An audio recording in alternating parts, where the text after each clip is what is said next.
This is a test of the City of Black audio system.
And welcome to our celebration of all of our students of the month.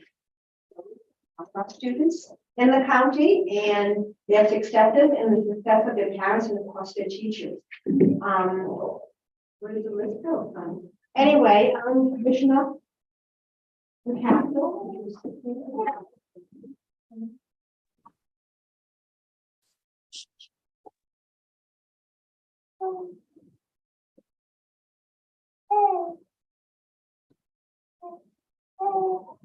And since Commissioner Campbell's also here, once he's situated, could he come down and assist us and make it go right to it? Do it without the computer. Without you.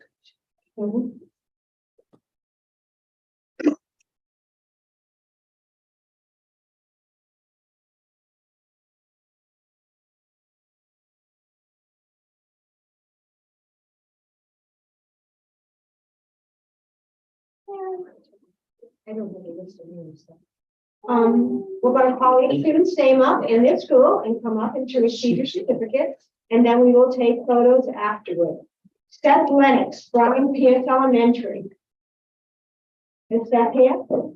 Somebody here for that. Aaliyah Harris.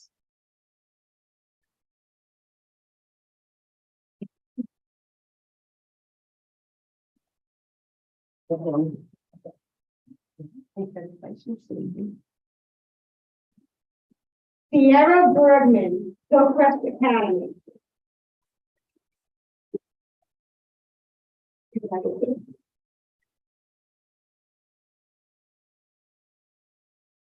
Brooklyn White, James A. Long Elementary.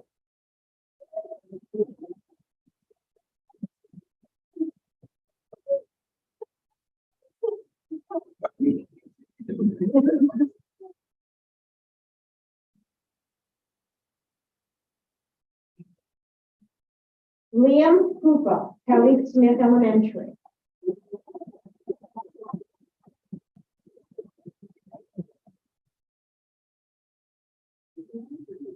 Raylyn Atkins, Mellon Learning Center, pre-K.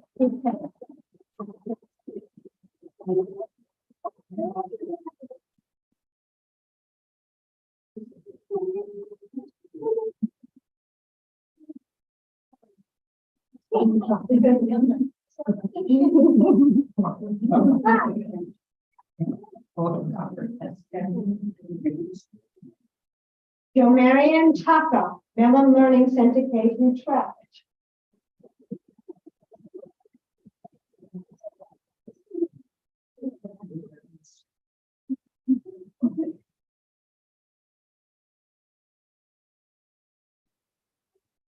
Demar Callaway, Mosley Elementary.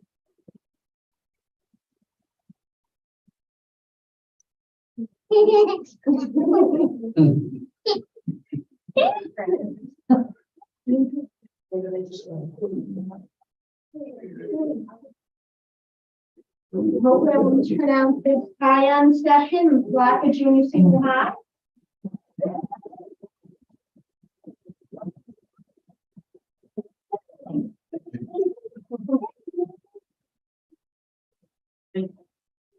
Haley Stillman, Canal Baptist Academy.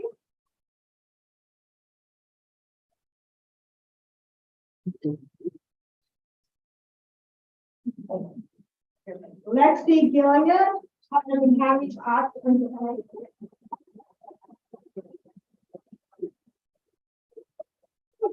me.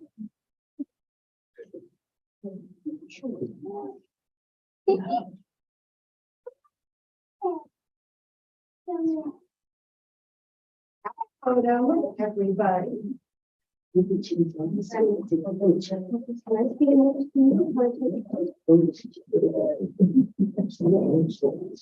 All right, we'll go right away.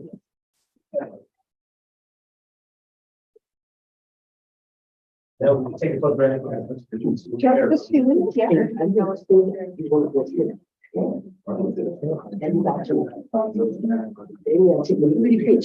Take a picture. Kind of close in a bit and we'll all take a photo together. Right. Oh. See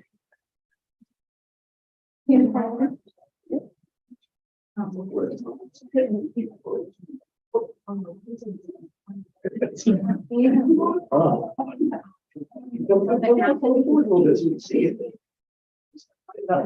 Thank you. Everyone hold your things up. Everybody hold the certificate up. We'll just, you know. There you go. Oh, yeah. Just like. Hold it up so we can see you. Whoa. And then you're hiding your face with that, just a little tiny bit. There we go. Okay. We'll take 3 photographs. 1, 2, 1. Thank you. All right, shall we take individual shots? So take individual, so if you can also wait over here. We'll take. It's a little one too. Come over, Raven. Come over. Okay. Come over. Come in.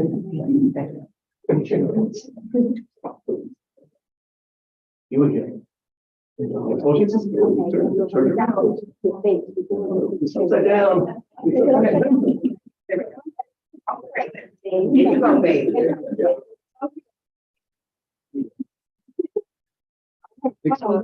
Look here. One. Oh, and one more. Right. No. Then look at the cat. In the whole. Yeah, take that. Thank you. Thank you. Change this. Come on. Here. Okay. Okay, sit down. I'm all right, baby. Okay, we're going to take the picture. I'll take 3 of them. Again. Thank you. Thank you. Yes. Next. Wanna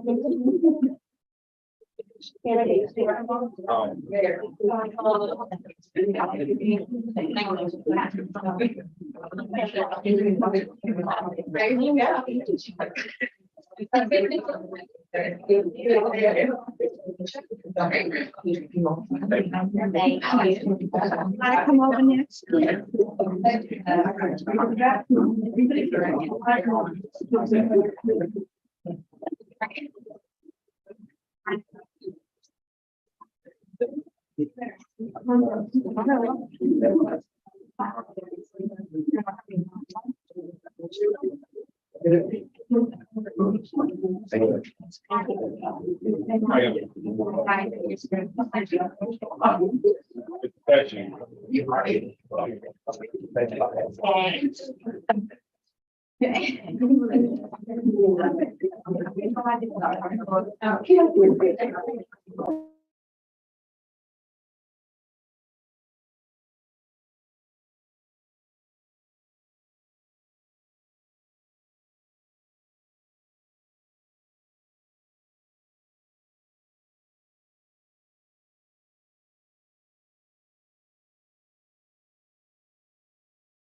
Good evening, everybody. We're going to start our meeting. Welcome to the City of Palatka Commission meeting on May 11, 2023. Calling the meeting to order. We're going to start with the invocation. Pastor Mulberry.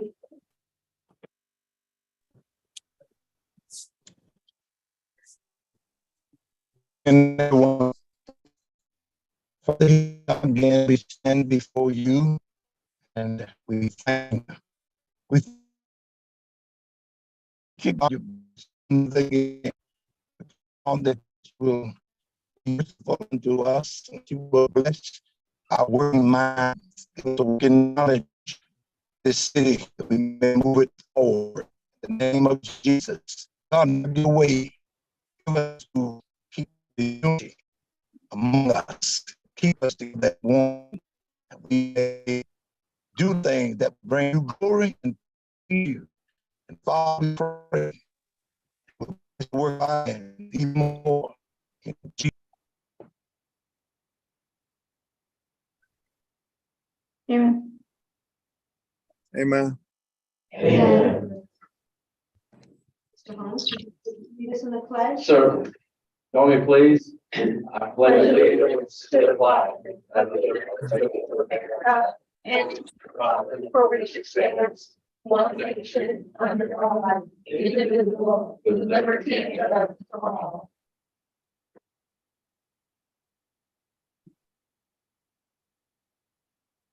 Roll call, please, Fran. Thank you, Madam Mayor. Commissioner Tammy McCaskill. Here. Commissioner Justin Campbell. Present. Commissioner Rufus Bourne. Present. Noted for the record, his absence is an excused absence. Mayor Robbie Correa. Present. All members are present and accounted for. We have a quorum here in the chambers. As for the record, Mr. Jones is the, Sorry, I didn't mean to skip you. Has everybody had an opportunity to review the minutes? Did she say? motion to approve. We have a motion and a second, all in favor? Aye. Okay, any opposition? Thank you. We're going to move right on. Madam Mayor, for a second. Yes. Sonny, did you say that Commissioner Moore was absent? Just that his absence from the chambers is excused due to being at a conference on city business. He's here. I know, Attending but I mean- electronically by Zoom, which is counted as present. Okay. We're going to move on to public recognition presentations. First on the agenda is recognition, Donnelly Holmes, 22 years of service to the city of Palatka. Ms. Grant.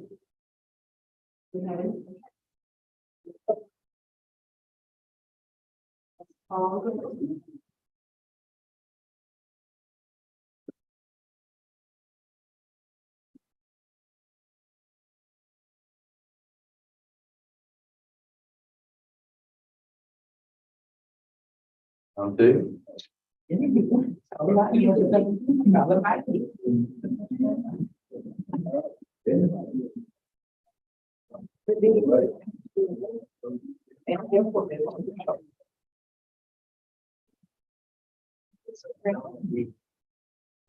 Oh, right. Usual, line up for the picture before we do the speaking. We want to make sure we got here in time. Don, I believe I have the honors. Good evening, everyone. It is with great honor and admiration that the city of Palatka would like to extend a heartfelt thank you to Donald E. Holmes for his years of dedicated service as city attorney and city manager. For 2 decades, in 2000 to 2020, Mr. Holmes served as the city attorney, and for the past 3 years, he has served as city manager, bringing stability and unwavering leadership to our organization. During his tenure, Mr. Holmes displayed an unrelenting commitment to the citizens of Palatka. He worked tirelessly to ensure that our community remained safe, prosperous, vibrant, and his efforts did not go unnoticed. Under his leadership, the city was able to achieve many significant milestones, including improvements to infrastructure, economic development, and community engagement. One of Mr. Holmes' most outstanding qualities was his ability to work collaboratively big word for me, excuse me, collaboratively with the city commission and staff to achieve common goals. He was always willing to lend his expertise and guidance to ensure that city's operations were in compliance with the law and that the best interests of our community were served. In closing, we would like to express our gratitude for Mr. Holmes' many years of service to the city of Palatka. His unwavering commitment to our community, combined with his exceptional leadership, has left an indelible mark on our city. We are grateful for his service and wish him all the best in his future endeavors. Thank you, Don, for everything you've done for our community. You truly will be missed. Thank you.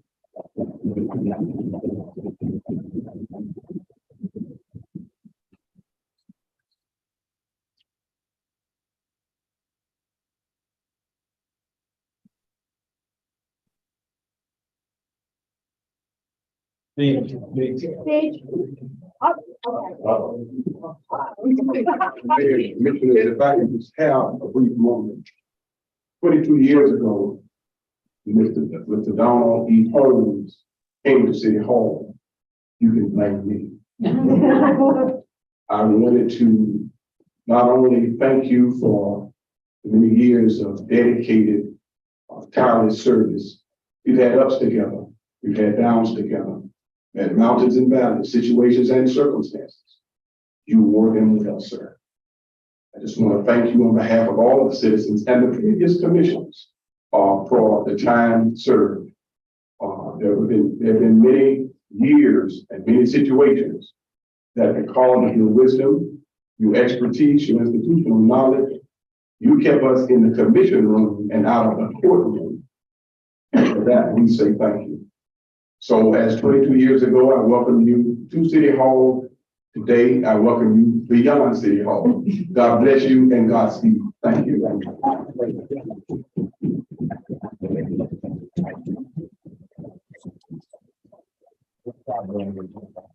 Probably won't.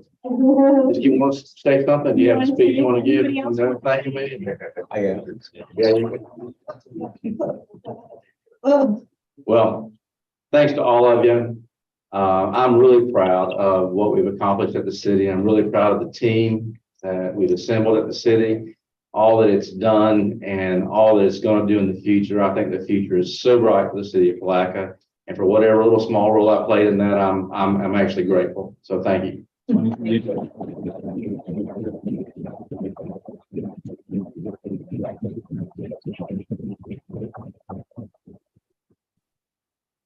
you. Can we get a picture in the mayor commission with Don?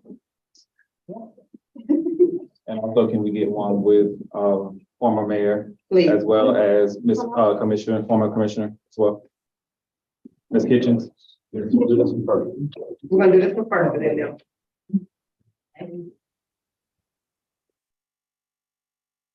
That's.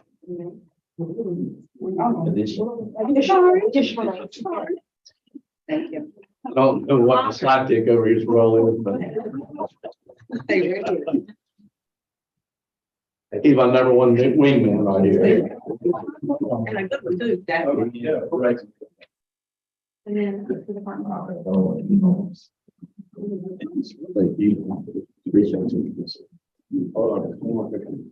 Couple more. Oh, yeah. Oh, yes, I'm sorry. You go stay. I think we just.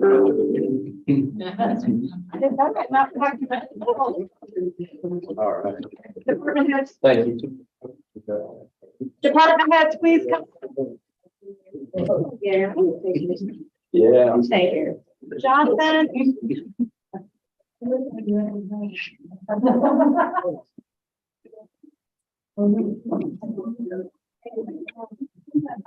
Who do I want to stand by?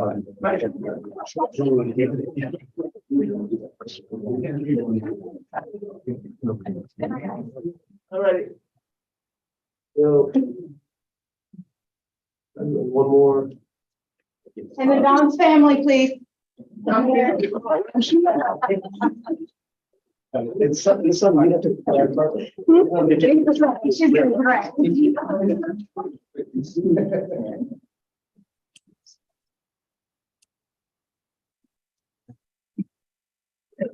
Thank you. No, I think somebody would like to. You bet.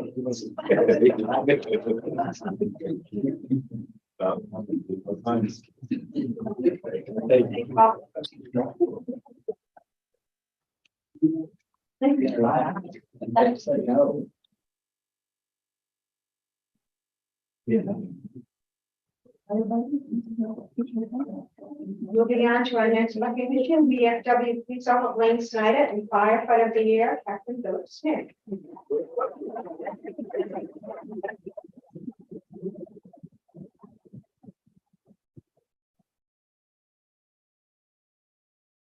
Good evening. Thank you for letting us come to the city of Palatka to honor our fireman and policeman of the year. It's with great pride that we have the police and the firemen of Palatka to keep us safe, all the emergency people. And this is a great honor to for us to recognize these two fine gentlemen. I will now turn it over to my quartermaster adjutant, Earl Childer, to make the presentation.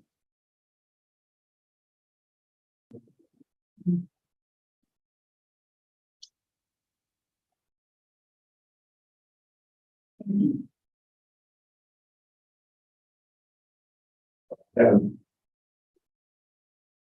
Mayor, Commissioners, thank you all for having us here today. It is very much a privilege to be able to come and give these awards, these certificates of appreciation. I have two of them, and I'm going to go ahead and read, I see both gentlemen up there at the same time. That's pretty good. I'm going to read Officer Snyder's first because I know that how big Captain Smith is probably got seniority.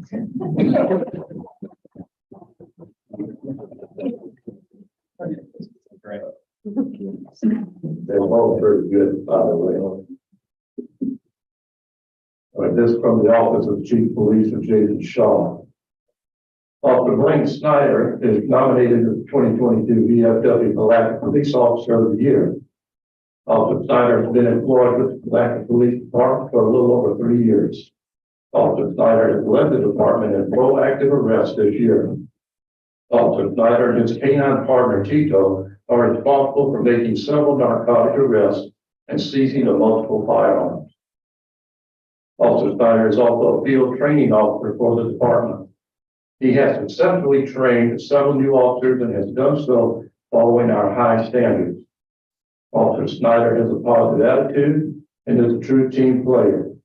He's always willing to help his fellow officers and supervisors by staying late or coming in and covering additional shifts on overtime as needed.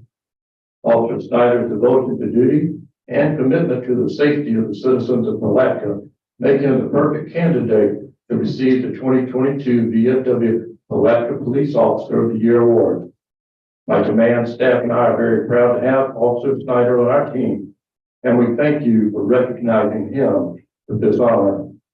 Signed respectfully, Jason L. Shaw, Sr., Chief of Police.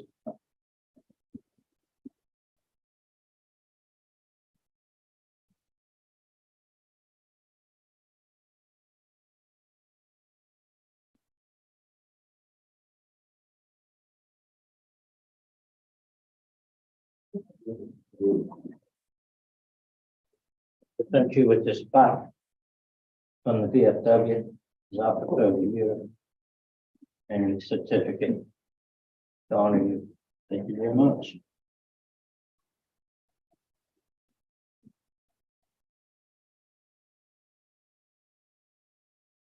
Our firefighter of the year is Captain Philip Smith. This is from the Department of Chris Taylor Department. We're extremely proud to recognize Captain Philip Smith for the 2023 Veterans of Foreign Wars Firefighter of the Year. Captain Smith has been with the City of Palatka Fire Department for 18 years. He has served with distinction and dedication. Captain Smith has run the rookie school for our new recruits since its inception. Captain Smith helps new hires get acclimated to the expectations of the department and ensures that evaluations on training are addressed. Captain Smith has a great eye for detail and ensures his men represent the city with professionalism and gratitude.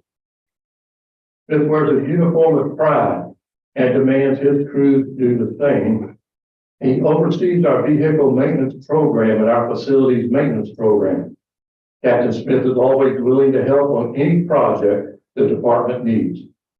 Smith's crew install both extractors for cleaning our gear and constantly evaluate trucks for maintenance. Smith and his crew are always trying to find ways to make our firehouse environs better than they were yesterday. Smith sets a high bar, and his expectations are well known. As the union president, Captain Smith works closely with fire department administration to ensure employees are well taken care of. We truly appreciate the chance to recognize one of our standout employees for the hard work and the dedication he shows daily. Smith is a firefighter, EMT, hazardous materials technician, and has a search and rescue operations level responder. Captain Smith is our worthy firefighter of the year. We thank the VFW for all they do in our community. We appreciate the opportunity to thank Captain Smith for his dedication to the city of Palatka and Putnam County. Signed, Chief Chris Taylor, Palatka Fire Rescue Department.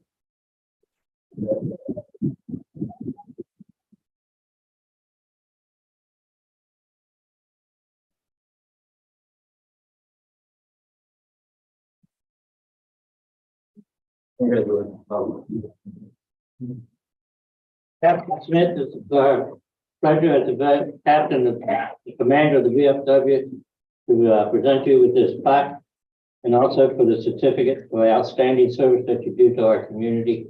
Thank you for your dedication and service. Thank you. Jerry, get up here. You have to get somebody to take your picture. Thank you. Yeah. So not today.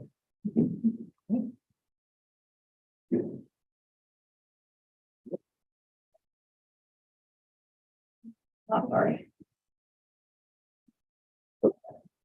One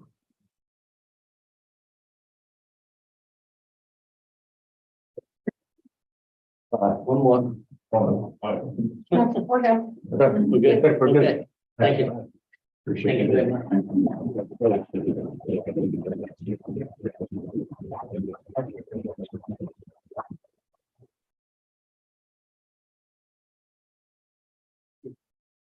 Next recognition is our youth ambassadors for 2022, 2023. Grants.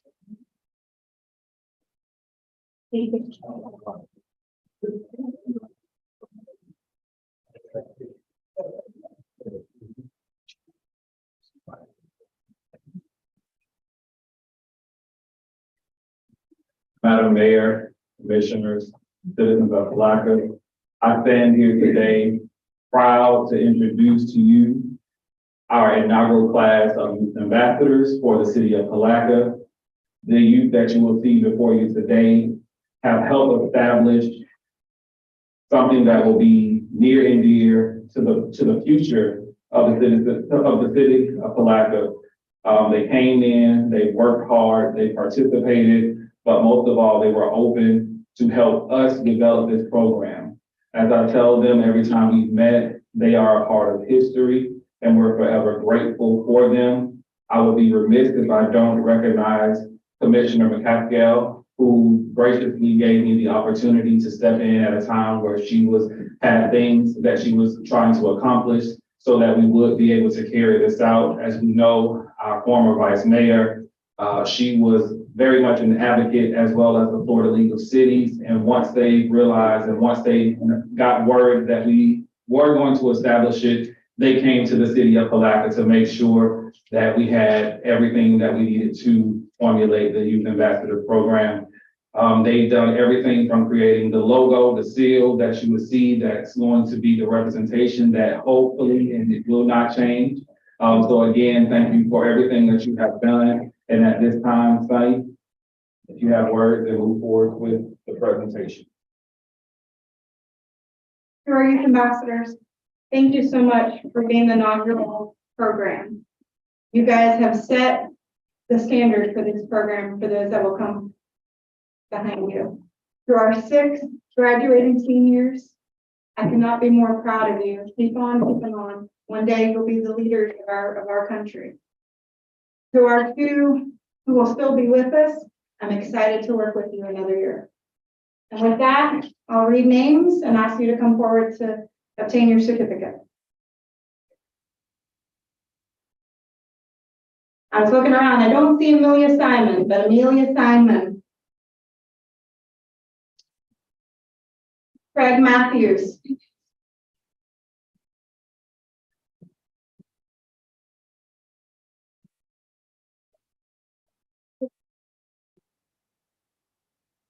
And if you would stand right up front, please. Duran Matt.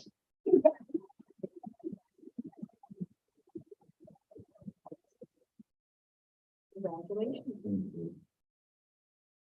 Miss Ayana Matson.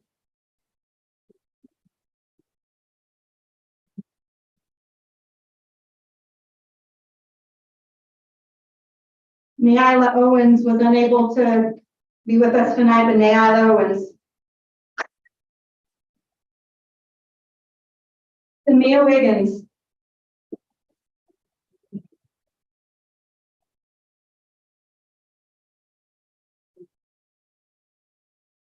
McKenna Anchetta.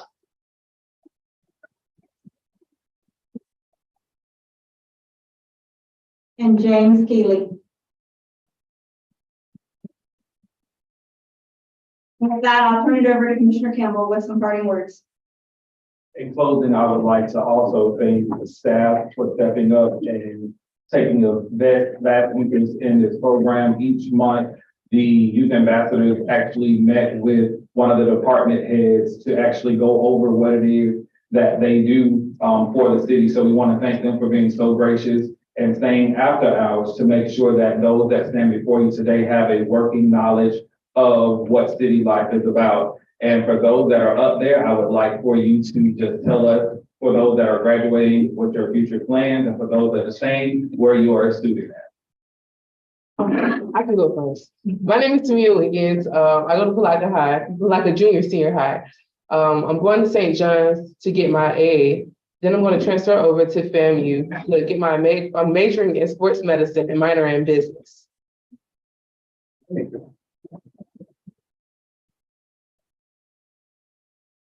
Hello, my name is Craig Matthews. I am a current student, senior at Palatka Junior Senior High School.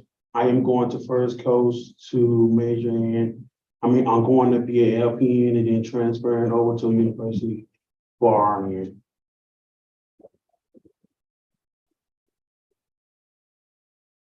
Hi, my name is McKenna Anchetta. I go to QI Roberts Junior Senior High School.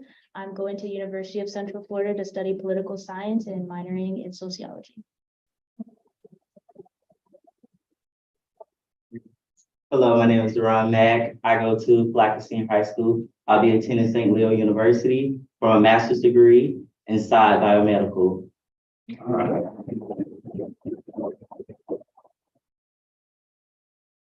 Well, my name is James. I'm a senior at Black High School, and I'm working on getting my pilot's license for the airlines. And he actually worked with our municipal airport. Yeah.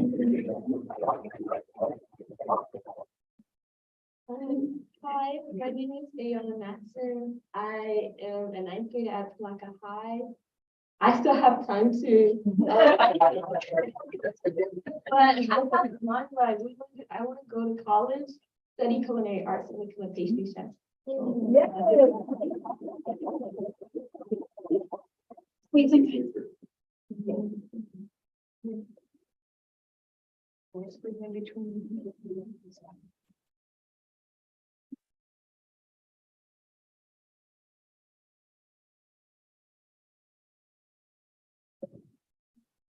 Thank you.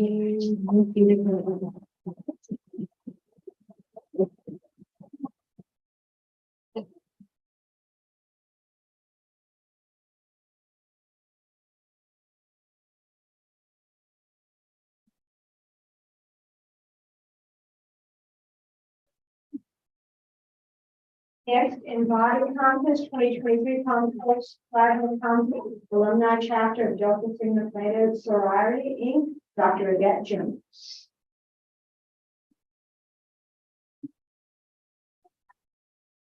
So good evening, everyone. My name is Yvette Jones, and I am a member of Delta Sigma Theta Sorority Incorporated, the Palm Coast Flagler County Alumni Chapter. And I am so excited to tell y'all about a program that we have going on this Saturday. It's going to be at the Calvary Family Life Center at 1414 Bronson Street. And the program that we have going on this Saturday is the Embody program. And we're doing this as a part of our May Week. If you look up there, there's our flyer. It's been circulated on social media, it's been in the newspaper, and we are looking for young men ages 11 through 18, so middle and high school age. It is going to be a fun-filled, information-packed day. It starts at 10 a.m. through 3 p.m. and we have interactive workshops and sessions. And let me tell you a little bit about May Week and a little bit about Embody.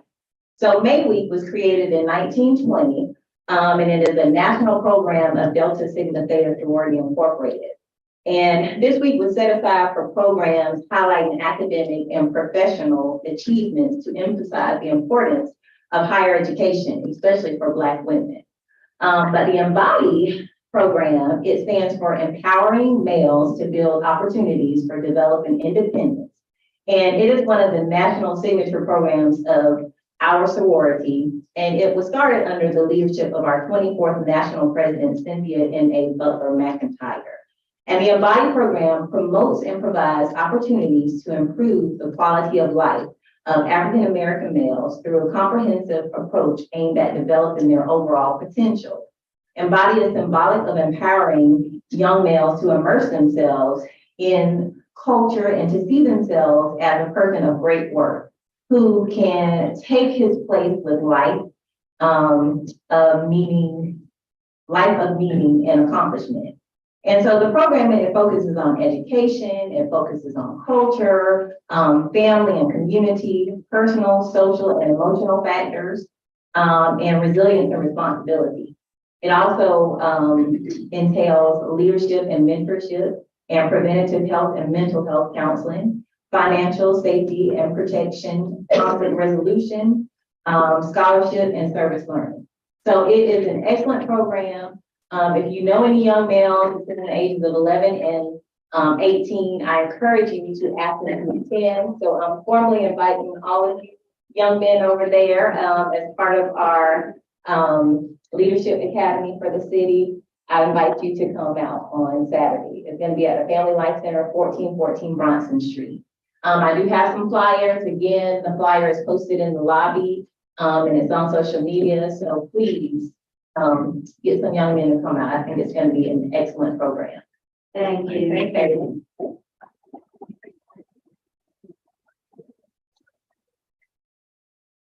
City manager administrative report. Ma'am, thank you. Thank Jonathan, Assistant City Manager Griffith, is going to chat with you for a second about the upcoming workshop with the Palatka Housing Authority. Thank you, City Manager Holmes. Sonny, would you mind telling us the date and time that we scheduled for the workshop, please? The tentative date and time is June 12th. And what time? While she's looking for that, I'll go ahead with the report. We're planning on setting a workshop on June 12th in advance of the CRA meeting. We reached out to the Palatka Housing Authority that date and time, which will have the time. 3:30 or 4. We didn't narrow down. We said 3:30 or 4. If after this report, I'll ask you what your preference is. We're requesting that over the next couple of weeks, if you have items that you'd like to be placed on that agenda for that workshop, you go ahead and email those to me. I plan on meeting with Dr. Woods, with the mayor in the next 2 weeks to set that agenda so that we can have a productive conversation with the housing authority. What is your preference, 3:30 or 4 o'clock? The CRA meeting starts at 5, Sunday? I thought we made the request that we don't set the date because again, we wanted to make sure that we had ample enough time to have a discussion and then not have to be rushed based on another meeting. We can request another date, if that's the preference of the commission. Because I know oftentimes we tend to rush through things, because we have other meetings that are following. And I want to make sure that we give this its undivided attention.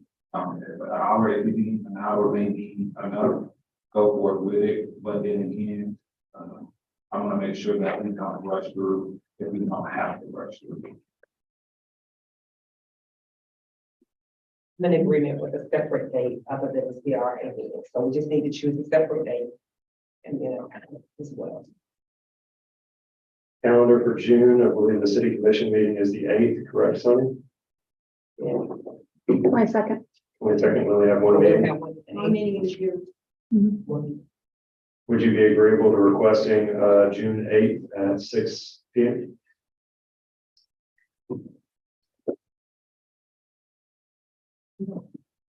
We're on summer. Let's have some hours and just not consider on ourselves, but can we do a workshop earlier in the day if you're all okay with that? I won't be present. I'll be in St. Louis City before the city's on it. We want to do it earlier in the week. If we were to do it earlier that day, but I'm open to even find the video.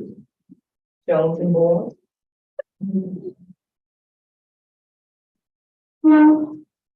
So, I'll make it work, just trying to get it.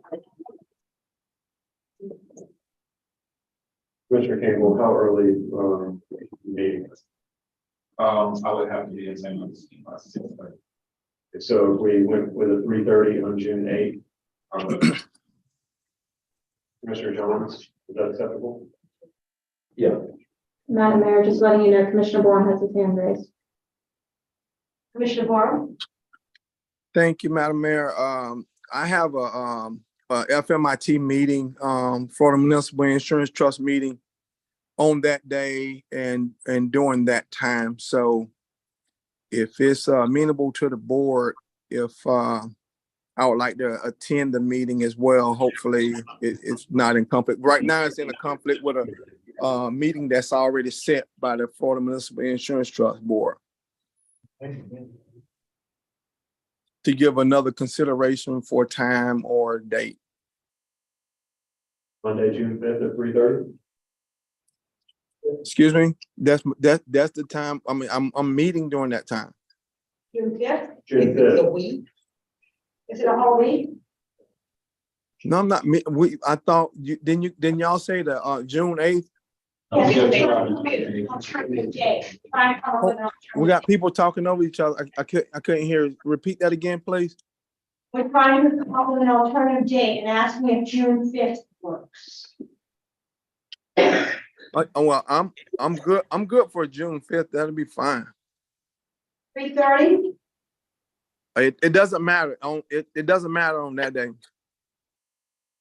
Does the 5th at 3:30 work for everybody? Yeah, just said it. I'm good. Commissioner Jones? Okay.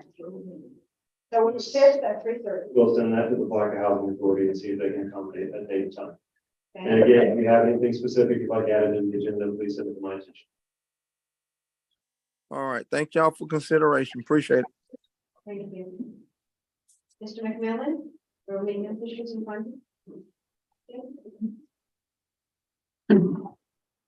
Good evening, Commission. There. I believe there's been some discussion internally in the county about road maintenance and conditions and funding. I'd like to start the conversation with maybe some did you know information. Yep. It's a little fast right now. I'd like to present you with some did you know information. And then in 2017 numbers, the estimated value of our blacktop, this does not include sidewalks or curbing, is roughly $159.7 million. With an estimated lifespan for that surface of roughly 20 years. And if we intend to maintain those roads, in other words, reconstruction, rehabilitation, at that 20-year expiration date, we're really looking at trying to fund 5% of that annually. And that number, 5% of $151.7 million is $7.985 million per year that we should be, or could possibly be putting towards reconstruction and heavy maintenance of our roadway infrastructure. Now I'd like to open that up to Jonathan to, I guess, shed some light on to exactly how much we do and can fund.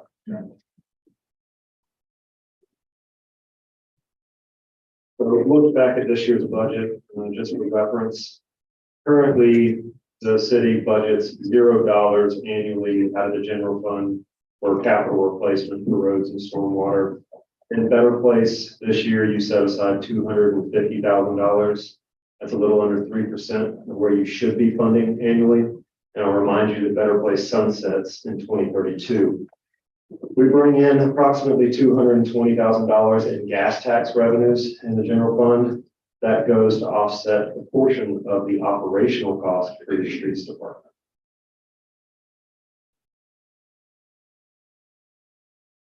Mr. Holmes, do you have anything to add? I think what I would add would simply be the obvious, and that is, we've got an infrastructure system that even as we add to it and replace part of it, the day we finish putting it in the ground, it begins deteriorating. And we played a catch-up game. Actually, it's not even a good catch-up game for years, and it's because of the fact that we have more need than we have ability to pay.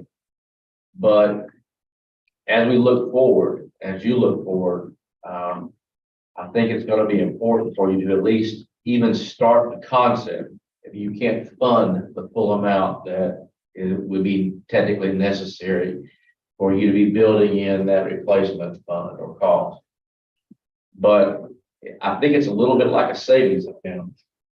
You know, even if you just start with some savings on a regular basis, some set aside on a regular basis, and that habit and practice becomes one that is routine, then in time and over time, you can adjust that amount. You know, as well as I do, that right now you're largely dependent upon grants. Like Jonathan, Mandy, that whole crew has done a fantastic job of getting grants to help with infrastructure. But none of us know what the future holds when it comes to grants. We have lean years, we have great years.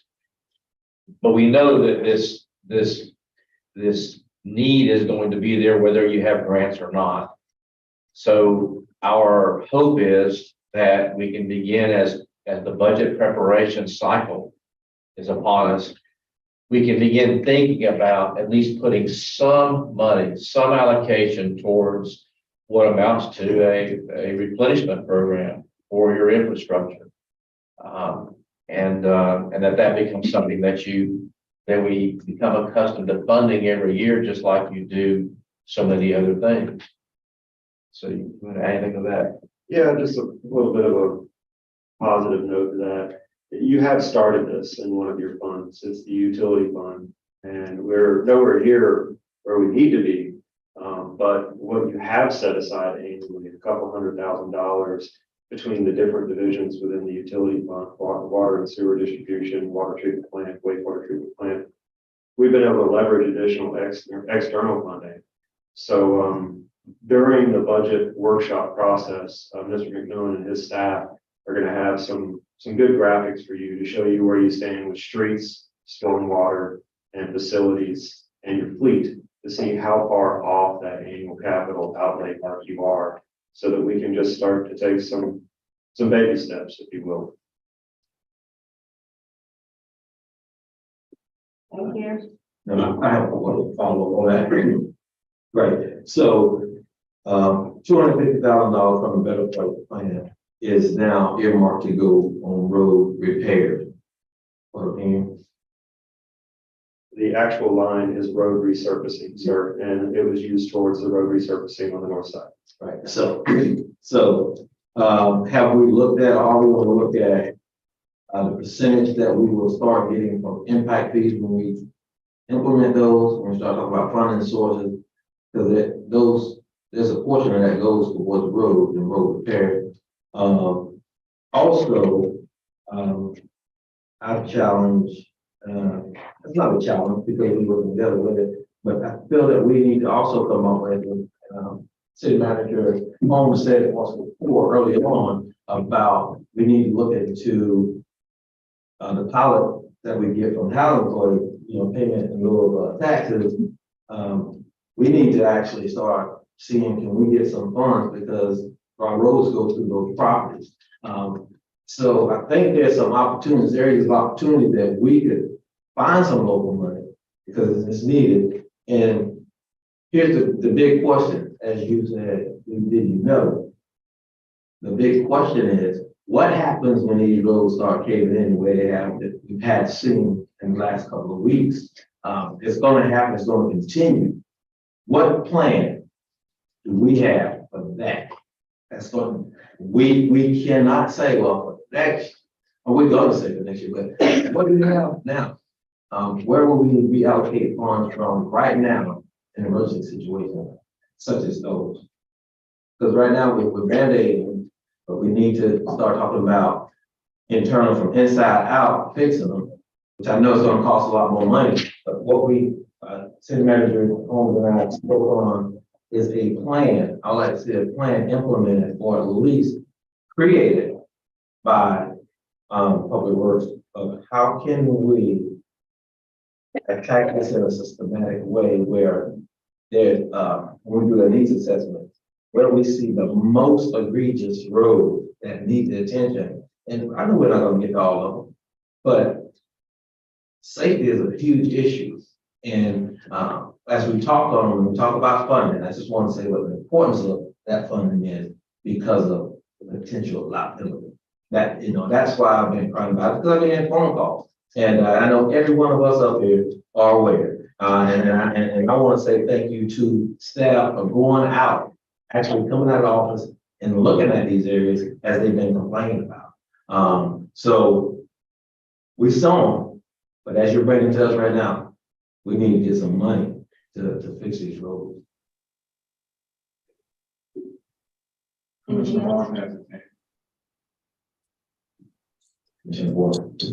Wong.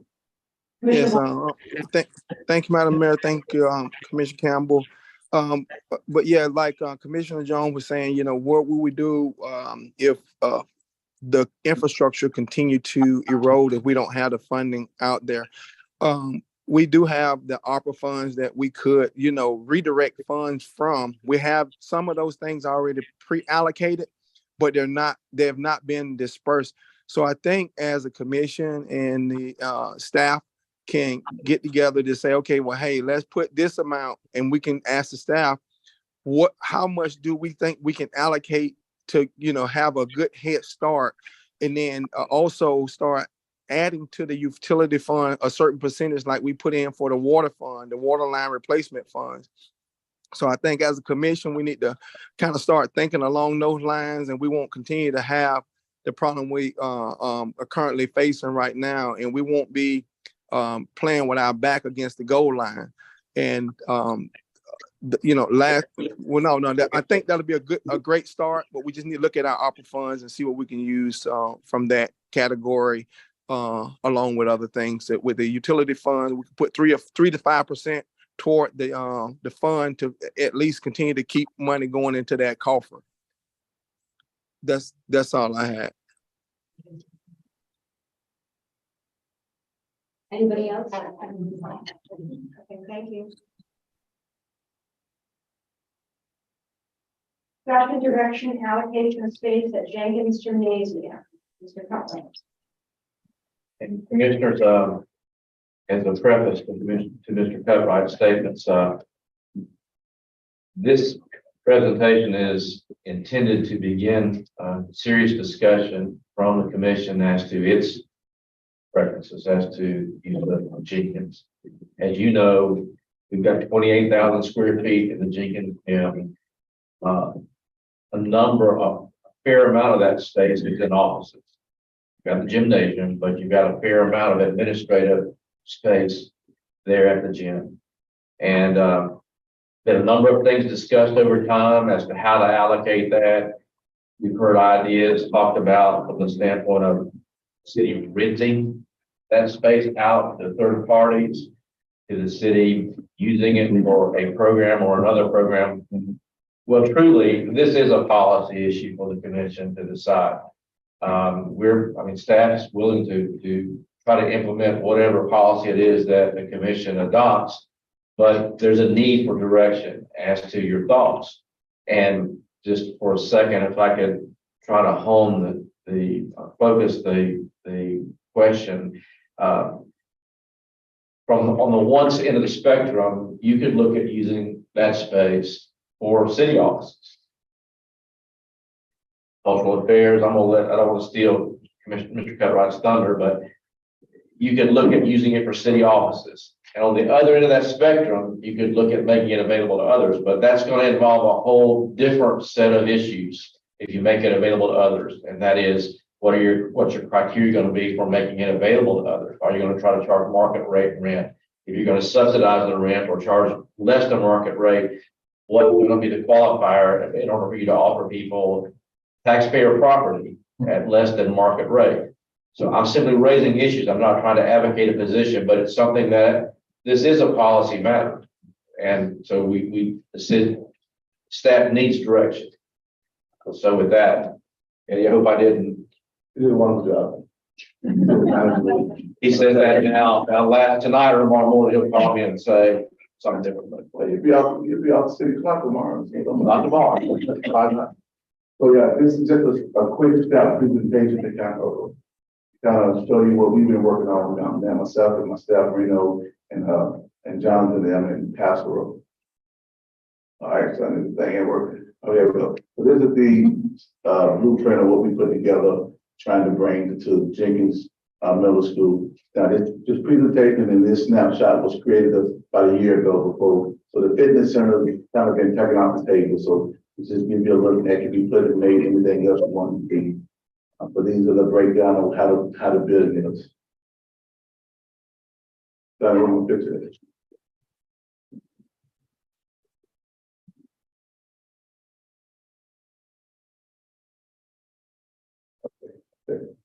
Okay. You go back one. All right, so gymnasium, and that's standard right there. That's a gymnasium, and actually, over the last week or two, our staff and Dale and inmates came over there. We cleaned up all the vandalism flags and everything, and we really swept down and mopped and did the bleachers and everything. So we have brought the community center. It's looking nice now. It's a long way to go, but it's coming along. But that's different gymnasium. You know, that's running youth programs.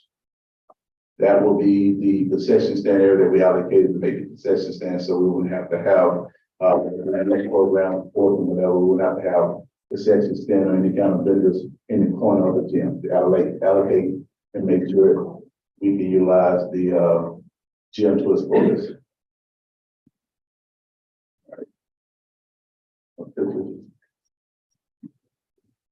Well,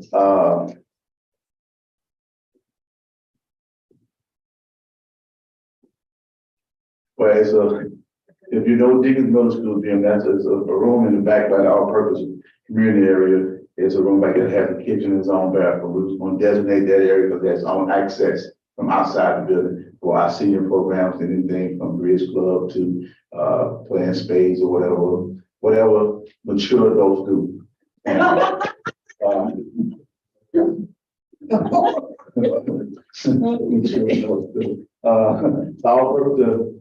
had pictures with this. I don't know exactly what happened, but the multi-purpose room would be right now. It's the two rooms that had the yellow wall that's dividing both of them. We would take away that wall and put an accordion wall to make sure you can have two rooms at one time, or you can open it up and have one big old event space. What's the size of those two, that room right there? Curious if it's under, it's not. That room right there is roughly about 500 square foot. One, and put them together, you got about 1,400 square foot.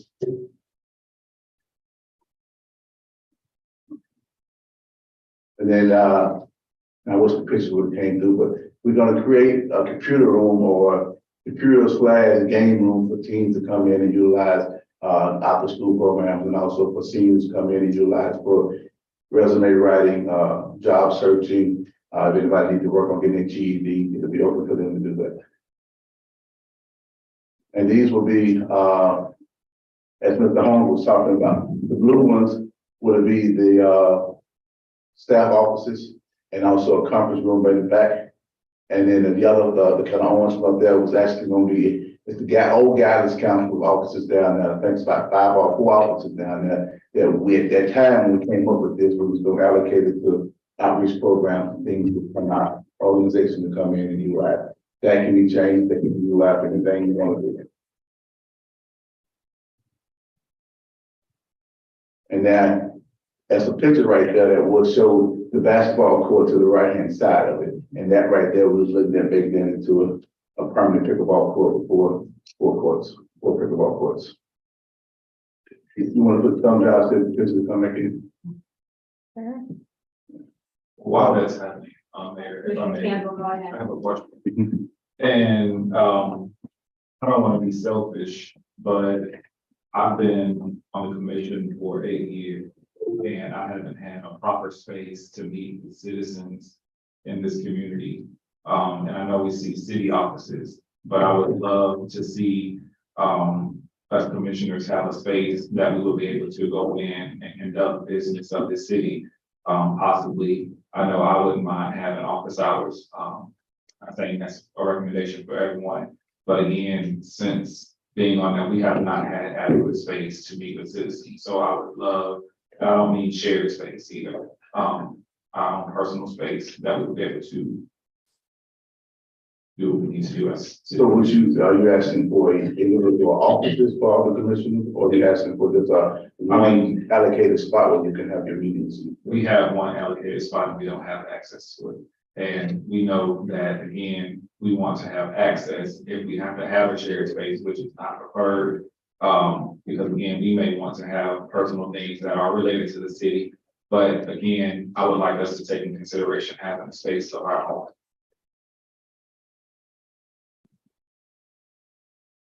Do we still at least do some of the screen thing?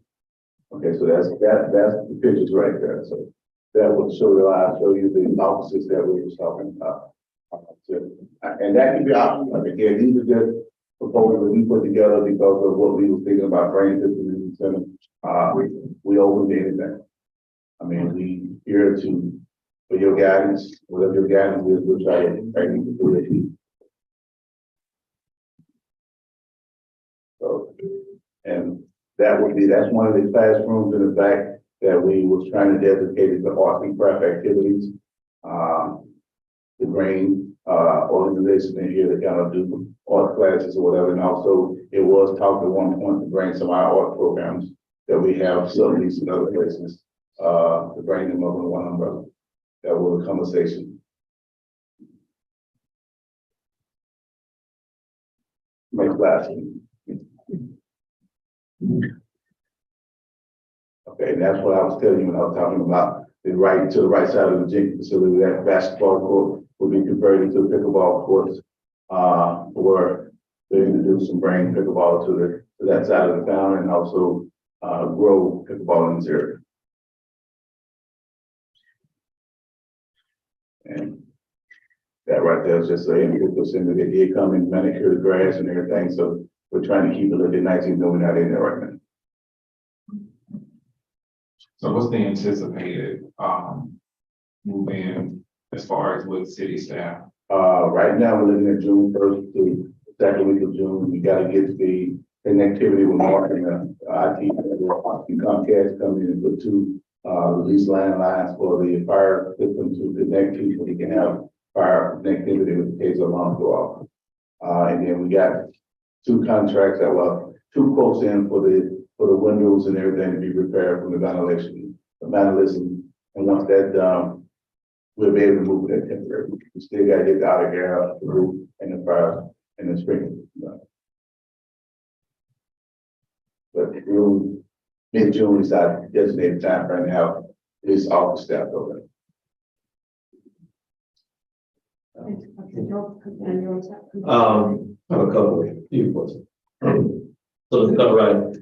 So that's gonna be designated as a cultural arts facility, Yeah, community affairs facility. community affairs. So typically people that doesn't know what all community affairs entails from the city. We have recreation up on there, we have cultural arts up on there, we also have code enforcement up on the community affairs department.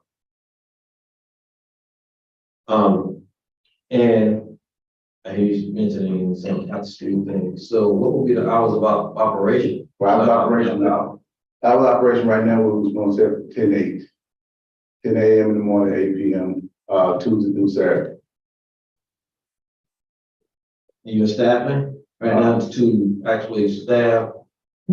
Have you considered staffing? Because I know you have also code enforcement. Then you have, recreation, cultural arts. What does cultural arts entail? I mean, Well, cultural arts- I said, what kind of programs are you running in cultural arts? Cultural arts is the concept of the parades and other things we do, the things down at the River Center that we do, that's sponsored by the cultural arts. And also the dollar run facilities that we host, that's cultural arts main guideline, have to make sure we keep our eye, make sure they run it smoothly as much as possible.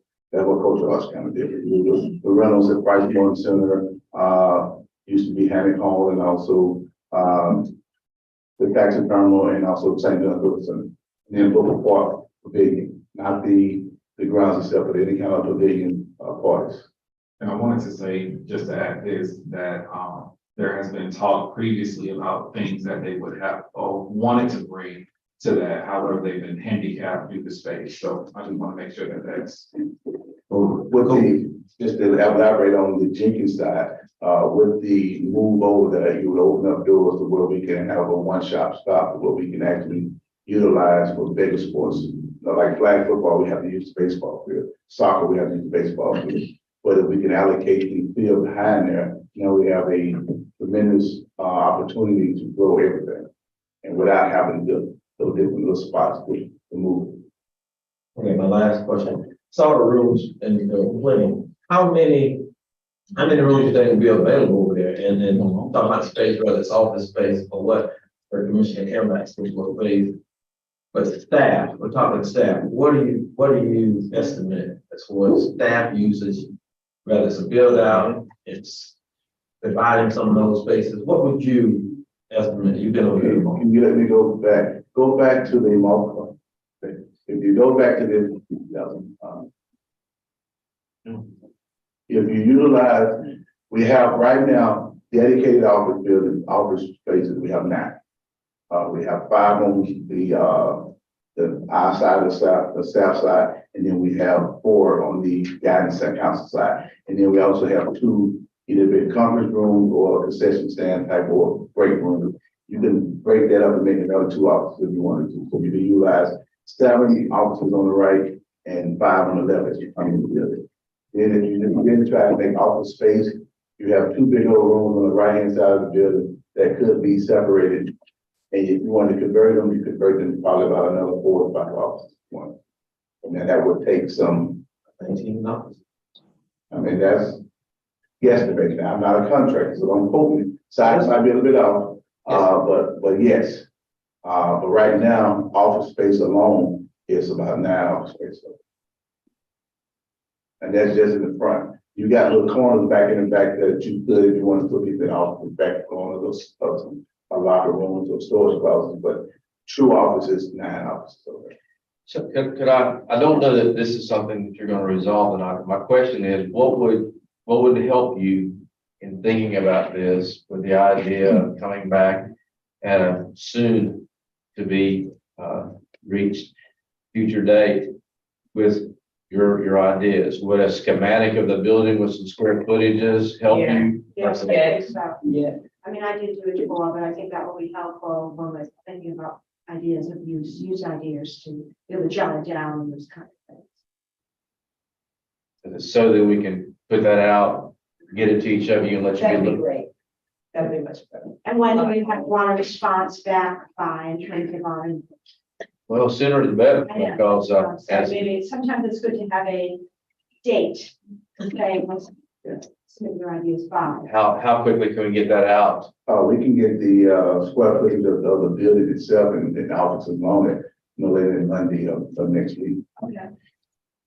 You mentioned about procedures and policy, and you want that included as well, how we feel, or are we gonna have a separate meeting to iron those things out? Because that is important to me. You said it's very important. Sure. To know what we want to do and have some guidelines. Because we don't do that first, we have people thinking all kinds of things, and then the input is going to be totally different.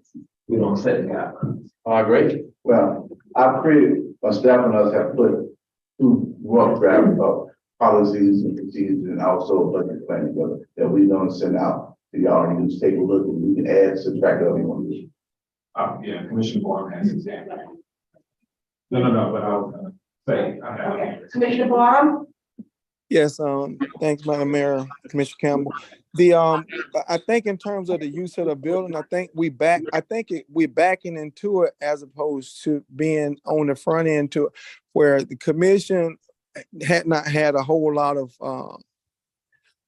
I guess, input in the buildings. And now we are getting things presented, but we're not involved on the front end. I think in order to be able to get,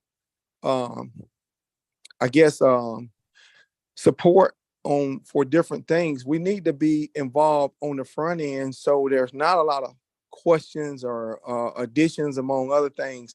So in terms of the layout or whatever we want to do, we still have another aspect that we need to deal with in terms of the public works building. So we were talking about buying another building for public works, and we could possibly use that space, some of that space for public works, depending on what we can do. So that's just an idea. In terms of some of the cultural arts things and different things of that nature, we also have the use of the Price Martin facility as well. So I think what we need to do is just lay all the things that we have out and figure out a better strategy in terms of how we're going to use the facilities that's available to us. That's all I had. Thank you. Okay, so we're going to receive all the information by Monday, Yes. and then we can come up with some of our concepts and get them in by Friday. And at least one, I guess I'd say, litmus test issue would be for you to be thinking about is, are you going to try to rent out any of the space to third parties? And or not? And I'm not advocating. That's something that needs to be addressed on the front side. Right, and that's actually what I was gonna bring up. I don't know if the research that you all have been doing, if you research other areas that may have something of this sort that they utilize or that they provide the opportunity for outside resource or outsiders to, and if you do have that information, I would like to see that as well as to what additional to what you're going to present to us on Monday. We have reached out. Something like Orlando, they have a facility, something like that. So I don't know if that's part of your research, but in your research, if you do have, just provide that to us. And as you're thinking about that, I want to just leave you with the thought that, remember, if your thrust of this is to have kids in the building, then I'm sorry? Set it open to Well, it does. There's a whole other set of considerations there that you're going to have to keep in mind in terms of maybe the background checks and the folks that are there, things of that nature, because of the obvious issues and risks of it. So those are good things to consider.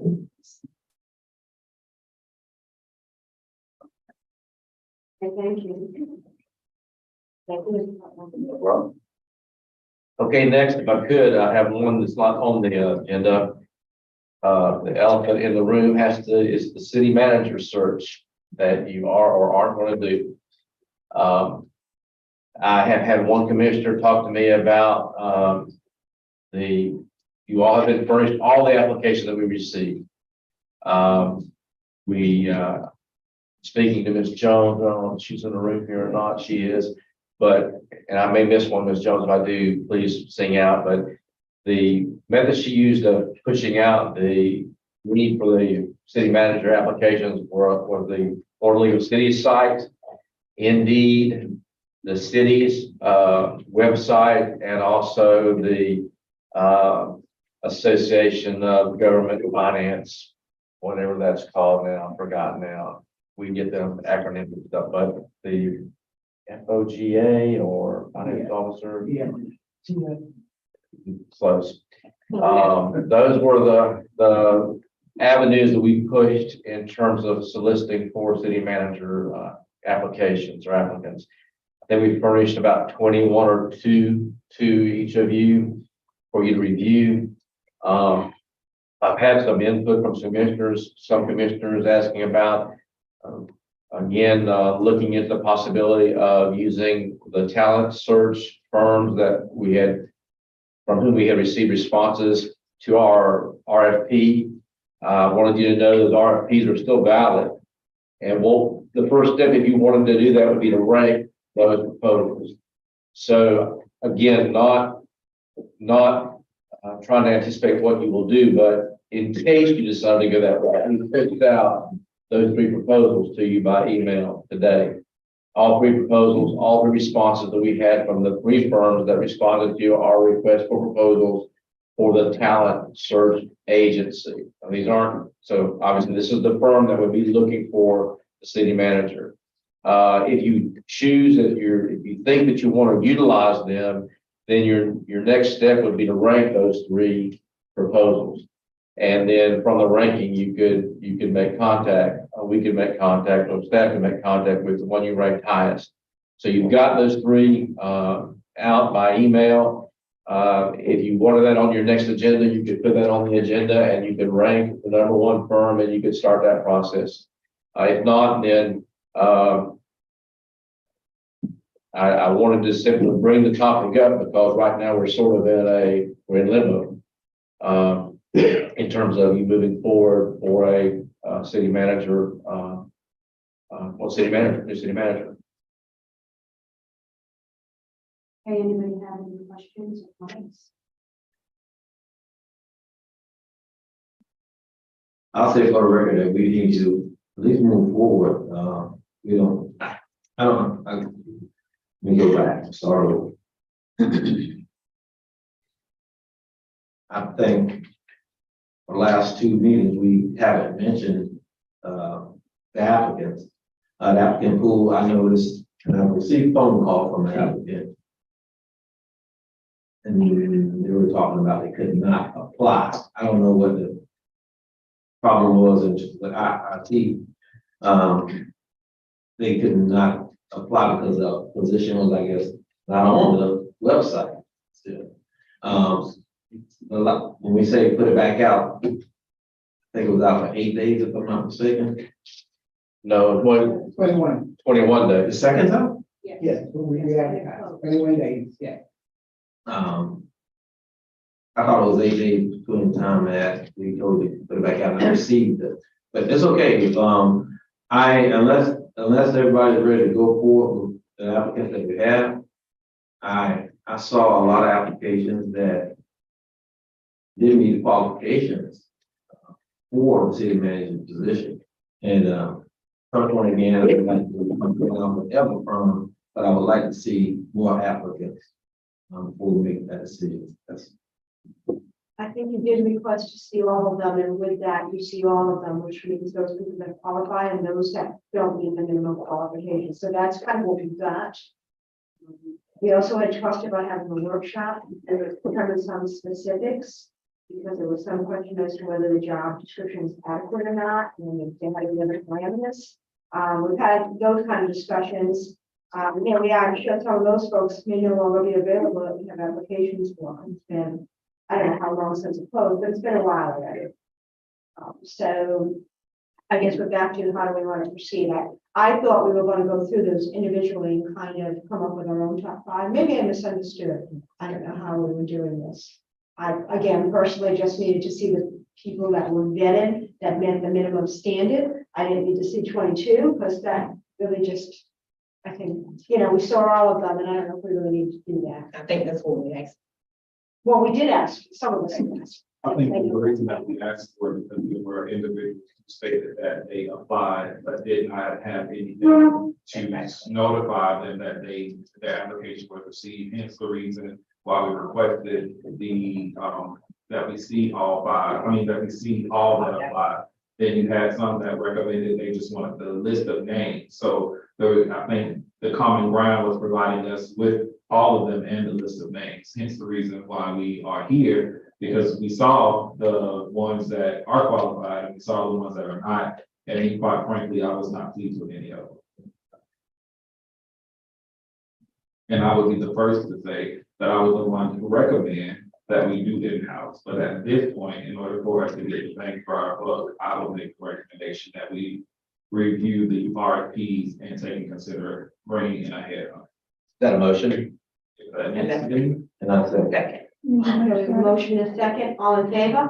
aye. Aye, any opposition? Nay.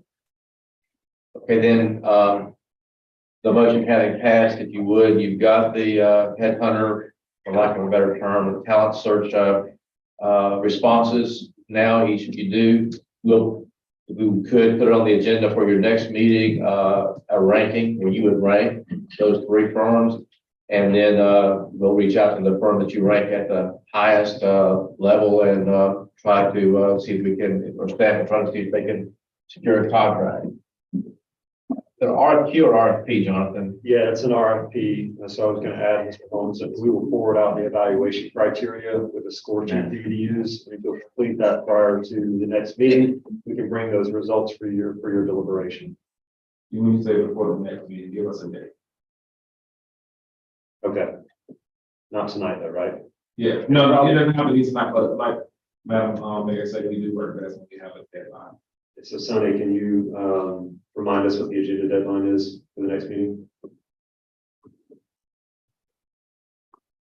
The agenda deadline for the next meeting would be the 17th, this Wednesday. It's a week. Is that enough time? It's three. It's enough time for me. I don't know about anybody else. I think it is enough. I think we just have to keep moving along. So that's the agenda deadline.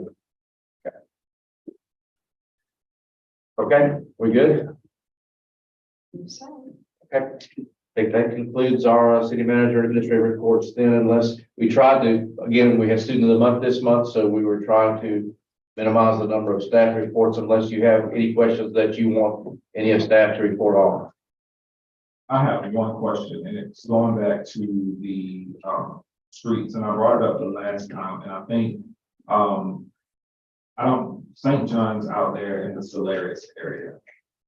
I don't know, but I get Google calls and I'm out there because my father is there, my wife actually works out there.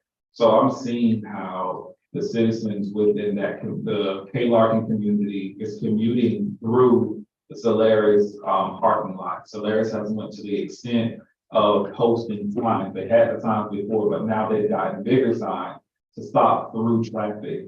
Is there not a way that we could, and I don't know how long, last time I heard it said 6 months that road would be the way that it is. Is there not some kind of way, because what it's doing is, and I've seen it myself, it hence the reason I'm bringing it up so many times, that there are emergency vehicles that are trying to enter and exit the facility, bringing and taking people to wherever they have to go. But you have citizens within the respective community next door to it that are literally just going through. I mean, it's no harm to them that they think, but they're just going through and it's clearly stated. And again, they literally have to go around and it's cut off right at K-Larkin. Is there not a way that we can compromise or do something to allow the citizens that live in that community to be able to get up St. John's to get home without having to go all the way around, come through the nursing home, where again, you have emergency personnel that's trying to get in and get out at any given time of the day or night, so that that does not become an issue, because I'm telling you what I've seen every time I go there. And it's literally cut off at K. Larkin Drive. Not at the current phase in construction, potentially as they move on out of that intersection. I believe they're actually in the intersection as we speak. We have reached out to the county to try to increase public awareness, with our PIO, potentially being able to provide some communication to the residents about anticipated traffic flows.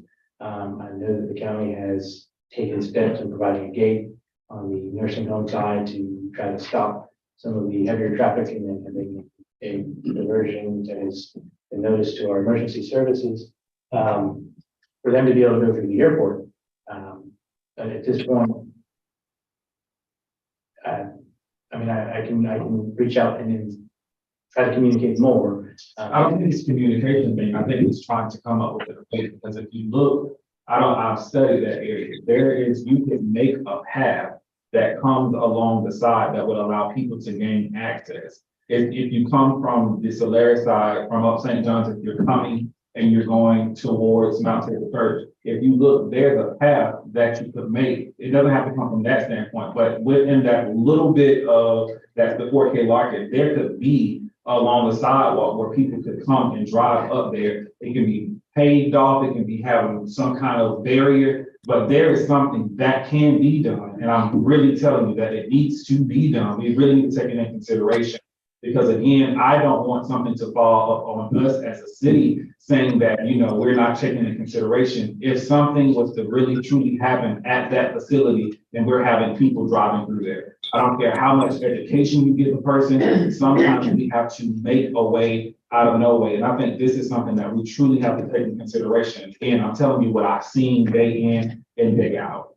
And I think one of the biggest issues is what the residents were able to get out of there, and that through traffic was coming, the traffic was coming through, and the residents get hurt. I mean, it's gonna fall upon the city. That's one of the biggest concerns that's been brought to my attention, through traffic. I see it all times of day and night. Yes, sir. I can bring it up to the county again. I believe that alternate path was a consideration at some point earlier. I think there was some conflicts with that based on phasing and the excavating at some point. But I can get you a more definitive answer as to what the possibilities are, potentially aerials and a picture to show what our options are with the county cooperation. But it is their project. We can impose on so much. We have an estimated time. Their completion time right now is estimated in October. I believe they extended that to October. What about the possibility of K Lawson Drive off of West Lawson, come around the PRT way back up? I know you guys mentioned about an FPL contract, but what kind of consideration can be done at this time while we have an issue? Is there any possibility with that to make another thoroughfare? We believe that's open. I think that's what they're actually trying to get the residents to do. However, I know that Director Grimes had talked about at some point using that front part of the K. Larkin Drive that's part of Solaris's property as a roadway there. But I don't know where they're at construction wise if they can do that yet. But I know it's affecting us. I mean, they put the gate there just so emergency vehicles can use it because they were tired of the residents using it going through their parking lot. So now they've got a gate there, but it's adding somewhere roughly 10 minutes to our response time. And we have to go all the way around out to Ziegler and then basically decide which way we're gonna go. And if we need to go like to K. Larkin Apartments, we have to go all the way around to 309 and get back that way or West Larson. So it's best to try to have that conversation with Grimes as soon as possible. Yeah, I think it's more of a construction thing. I think he's trying to get it open as quick as he can. But we can definitely talk to him again and see what can be done. I think change. Again, so no answer about the K Larkin Road that goes all the way down to the airport road access. It's open. So you could go. You should be able to go that way now towards where the egg factory is and back around that way. Oh, okay. But yeah, but it's cut off. So you from the apartments, you go that way back to St. John's or back to 309. Those are pretty much your options, right? Commissioner Moore? Thanks, Madam Mayor.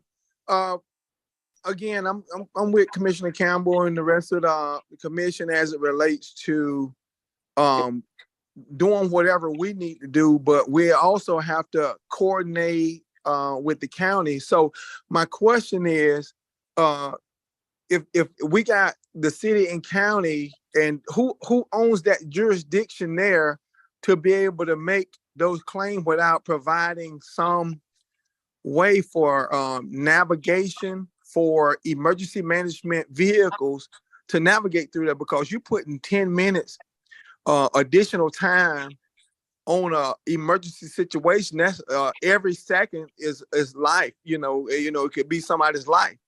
And so 10 minutes, that really is not good from a standpoint of trying to from a house EMS response time for life, health, and safety of a person. So what can we do within the city limit, within the city's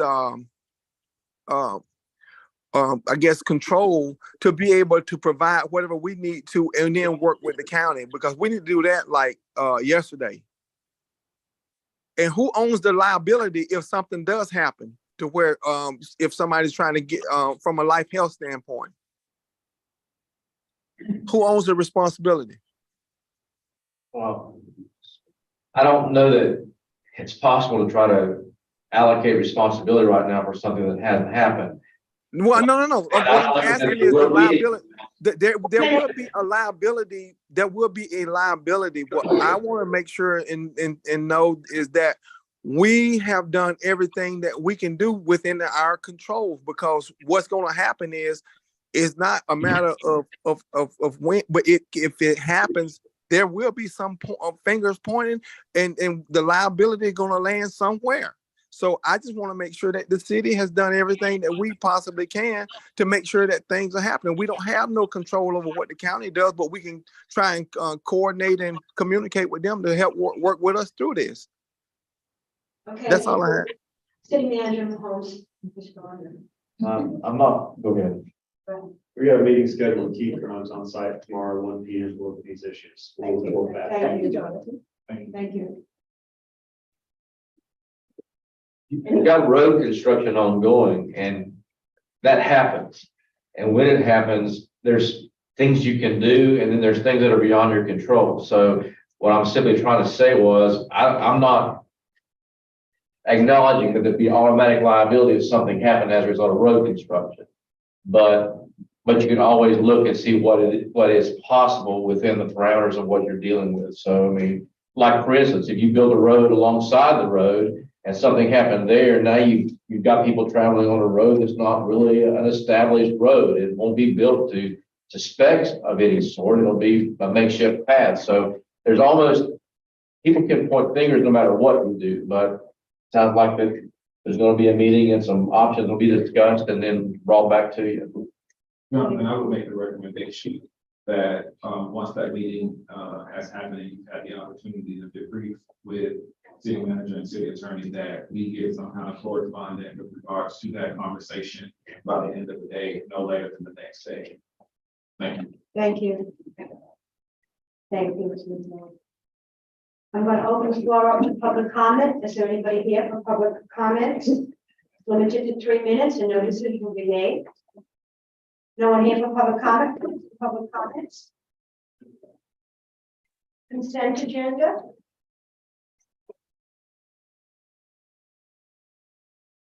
Do we have any issues with consent agenda to? I would like to do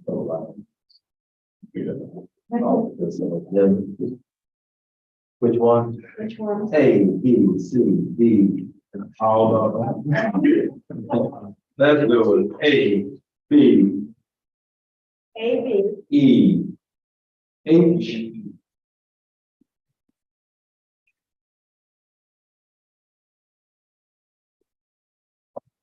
So, A, B, E, and H. I'll make a motion that we accept the consent agenda excluding items A, B, E, and H for discussion. Second. C and D also just added C and D. We need to add any more. So we haven't seen the C and D as well. everything that is B, but I want to make sure. So just for clarification, items A, B, C, E, and H. D. A, B, C, D, E, and H. E and So the only one, you're gonna pass by consent, it would be F, G, and I, is that right? Correct. It might be easier to say the ones you're gonna be passing instead of the ones you're gonna be. Yeah. Okay, so we have a motion and a second to pass F, G, and I. All in favor? Aye. Any opposition? Thank you. Okay, A. Thank you, Madam Mayor. A resolution of the City Commission of the City of Palatka, Florida, authorizing the Assistant City Manager to execute a service order with ClearGov for project management software and providing for scrivener's errors. So move.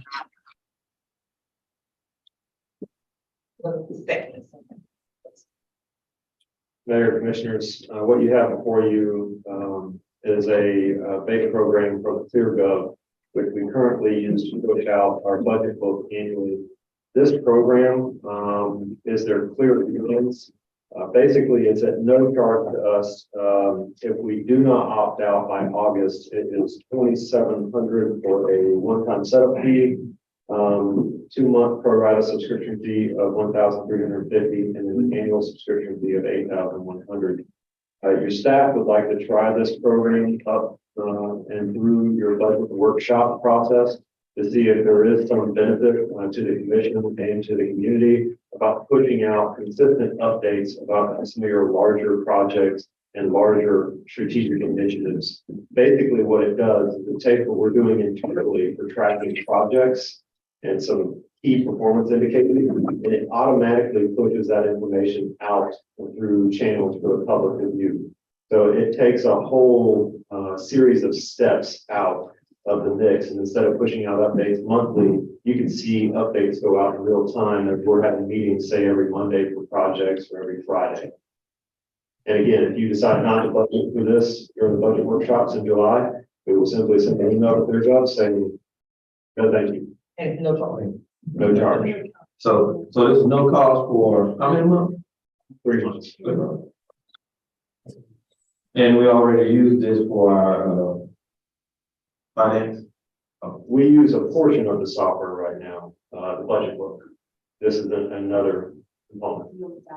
So the clear cost, the total cost would be about $12,150 if we actually move forward with this. I see $8,100, but then as I calculated, what $12,150 the true cost. Yeah, they would back charge for the beta program as well as the setup fee. But if we opt out, it would not charge for the setup fee or the $1,350.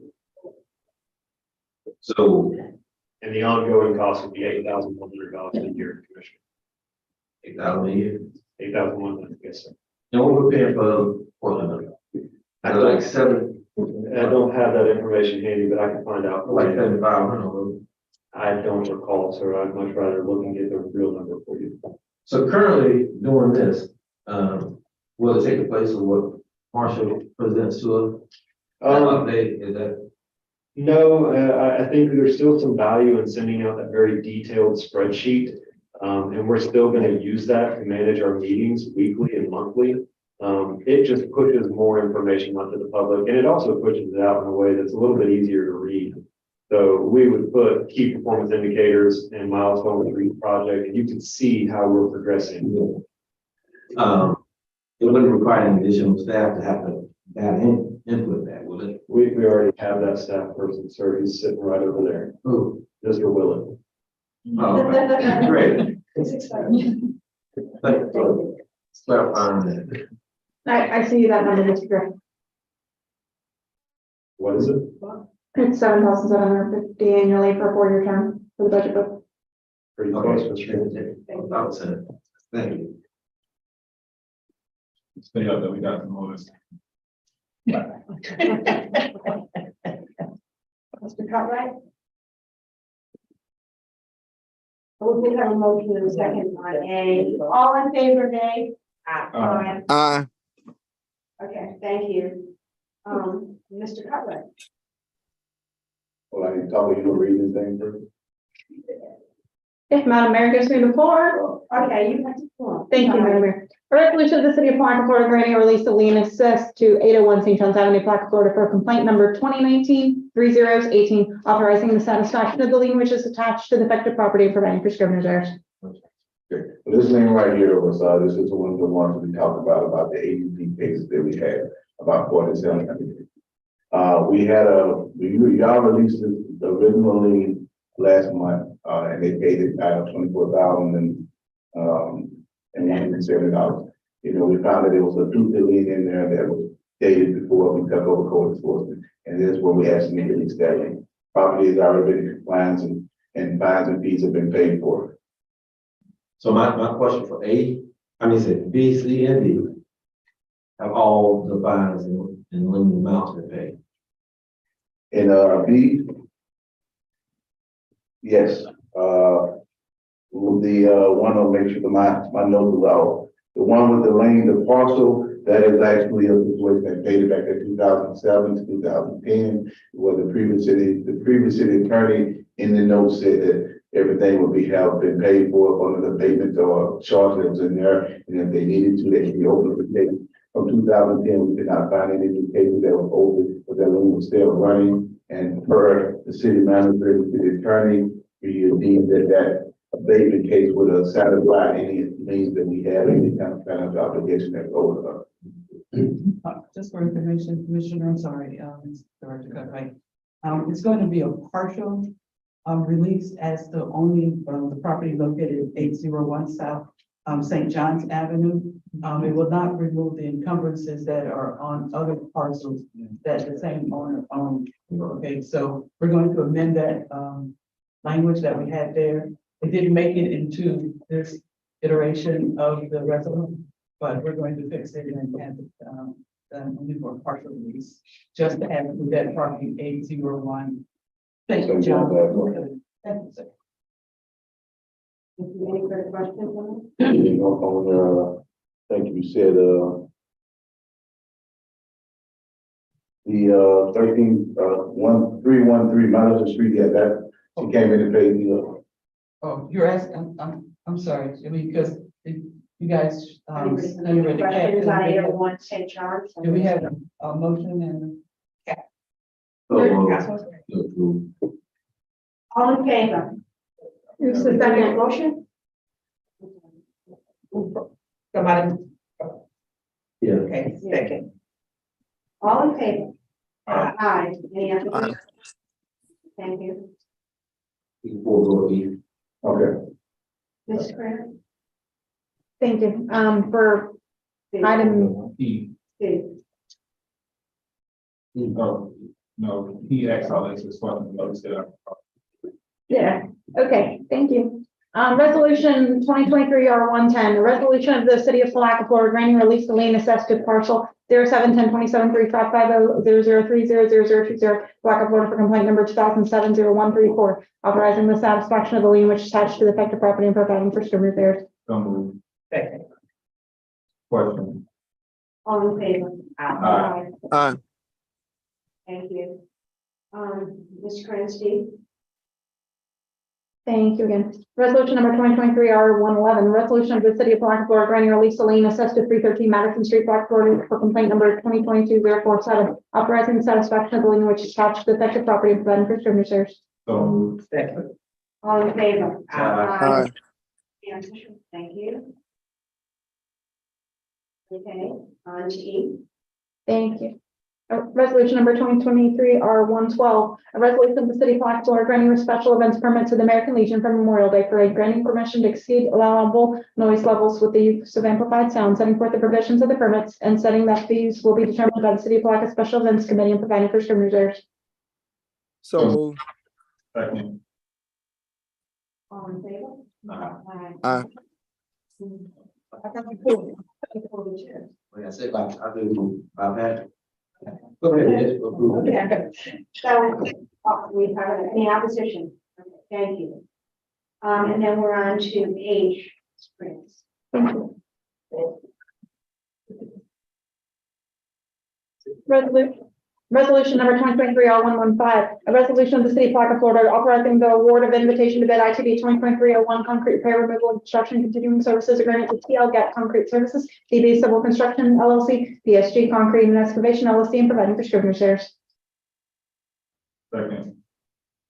All in favor? Aye. So this bid was created in an effort to have a continuing agreement with multiple contractors to provide us with concrete flatwood placement and removal, primarily with sidewalks and driveways and curb lines within the city. We had 4 respondents. It was included in the agenda. Unfortunately, it messed it up when I uploaded it, but basically created unitized pricing for the majority, I believe 18 of the most common installation types that we encounter throughout our city, and ask them for quantitative pricing. So, for example, a concrete driveway at 6 inches thick, 3,000 PSI concrete in 28 days with fiber reinforcement. We're asking for a per foot or lineal foot pricing for that unit, so that internally we can build a budget or a project cost prior to actually having to execute a construction project. Yeah, I understand that. But what I don't understand is if you had 3 different contractors and they gave you prices, you have a lowest one at 710.25, I guess that's square footage. And then you have one at 968 and another one at 1532. The different quotes, so we're not taking the lowest quote, or I'm not understanding. For the same work, we're willing to pay $1,500 for a job that someone else will charge us $700. Based on experiences with the contractors, some of them have different specialties. Some of them are more equipped to do certain types of work than others. Some of them are more available to do work within a timeline. So we might not have the availability with the lowest price contractors that this is awarded to at the time that we need it. And that's why we're looking for some contingency by doing a multiple award contract. I will say that one contractor was significantly lower than the others, and that's based on his utilization of local labor. The others, they were fairly close to each other, and that number you see at the bottom is just a total of all of the unitized pricing to give you something to compare to. The other 3, are within $400 or $500 total for consideration. So their prices were representative of the market, and I guess I would not be upset to award to any of them based on their work and industries that we've gotten through references and personal experience in hiring them currently with the city. Well, that sounds good, but there's no way I would want to pay $1,500 for a job that I could get for $710. And rather it's my money and the city money, I don't think I would do that with the city money. And I have to not agree with this, the way it's presented. I don't know about the rest of the commission, but anybody else have any questions on the thing or? And again, just explaining that, this is not stating that every contractor will be given every job.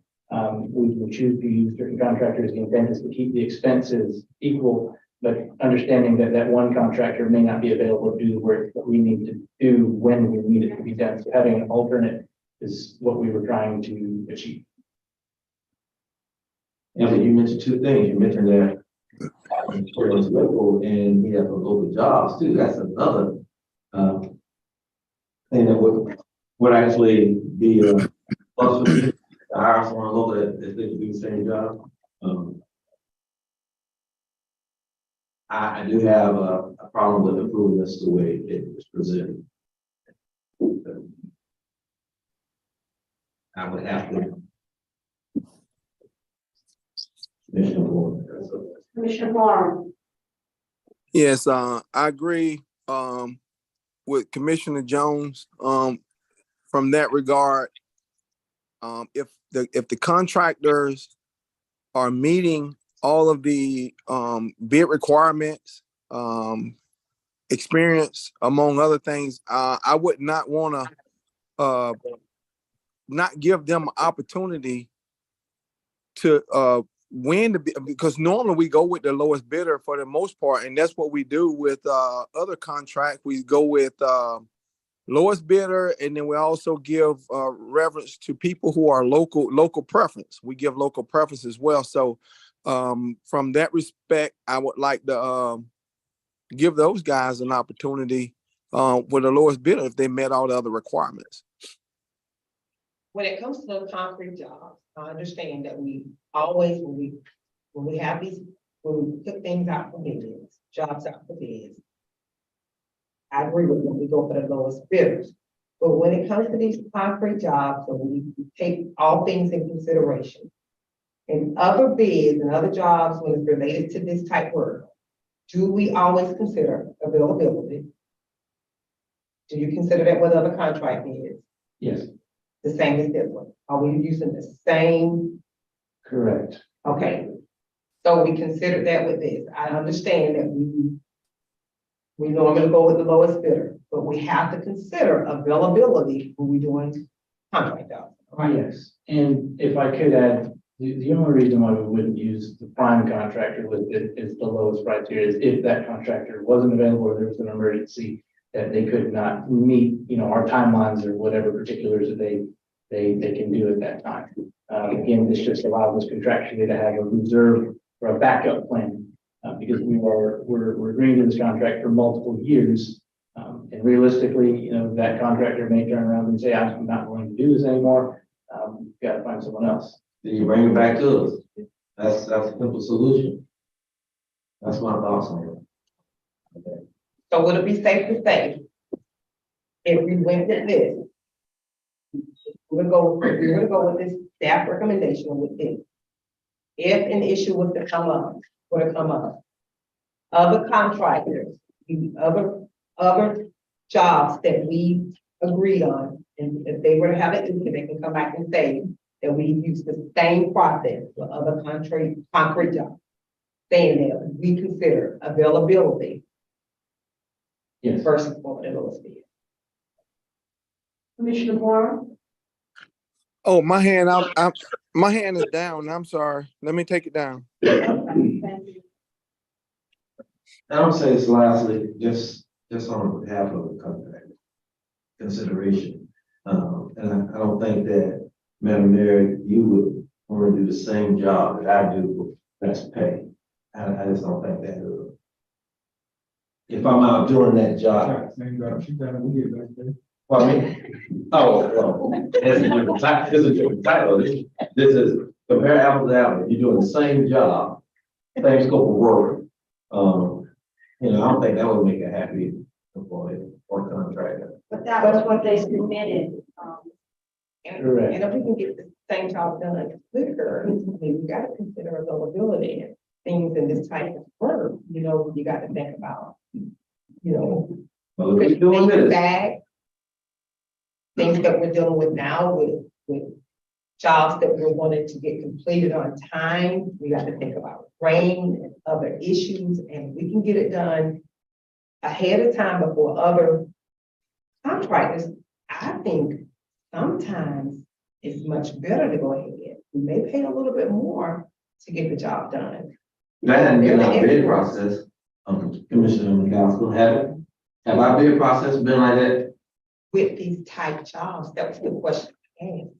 With the concrete job, with these type jobs, has this been the same process? And your answer is what? Yes, and this type of agreement is not uncommon for municipalities in this area or in Florida. Having a continuing services contract for multiple award is almost part of the course. Again, it just allows you flexibility.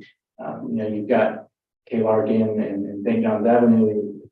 If you had options, maybe you would have gone with someone else based on not just price, but availability and the ability to do the work that you need in the time frame that you have to accomplish it. I said my piece. Okay. Any other questions on this particular item? I move not to approve this as presented. There was already a motion on the floor. By Commissioner McCaskill. Yes, we already had a motion. So approve it? Yes. So yeah or nay? Okay, so we have a motion on the floor and a second. For discussion. All in favor? Aye. Nay. Nay. Thank you.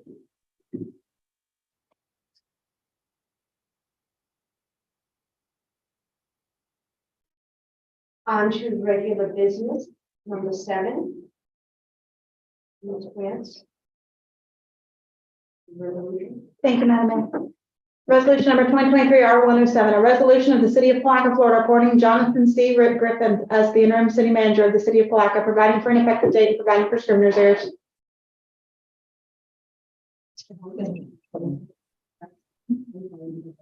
Second.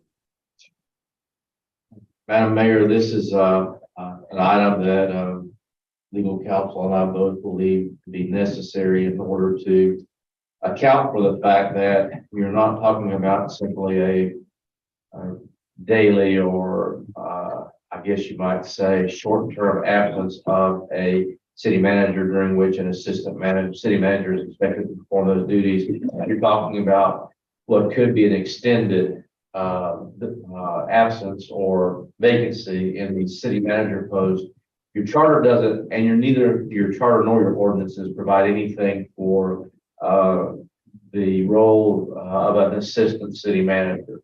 So it was our thought that going ahead and making an appointment of Jonathan as or Mr. Griffith as the interim city manager would then basically allow him to be inserted in place of the city manager anytime an ordinance or a resolution or a charter references some act that the city manager needs to perform. Also, I'll go ahead and mention that this scenario has occurred a couple times in the past with Miss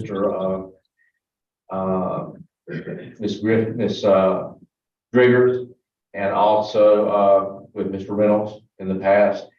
And when there was an appointment of someone in one of the other capacities to take on the duties of the city manager, there was an increase in the salary that came with it. In the past, the number was $1,000 a month. So that we're completely open and in full disclosure, we would be contemplating that naming of Mr. Griffith as a interim city manager would come with a $1,000 a month increase in pay.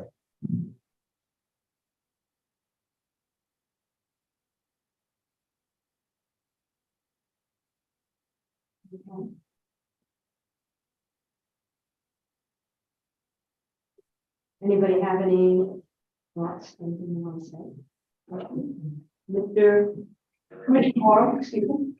I mean, again, we did the same thing for Betsy as well as for Matt in the interim position. So he's going to be taking on additional responsibilities. In most cases, he's already doing a lot of city manager functions as well. So I don't have a problem with it at all. I think he's very well capable of getting the job done. So I agree with it. Anyone else? Did you say your name was made a motion? It's probably a motion. Can the motion be clarified, Madam Mayor?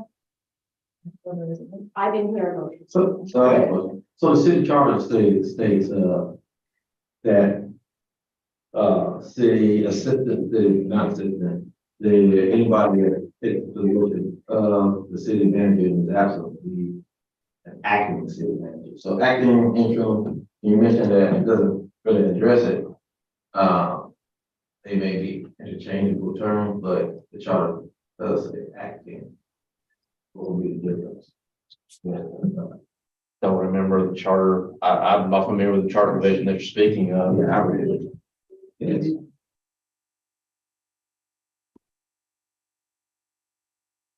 And the second question I have is, Mr. Griffin interested in the city manager position? Well, I got a question on that, so I'm asking that question as well.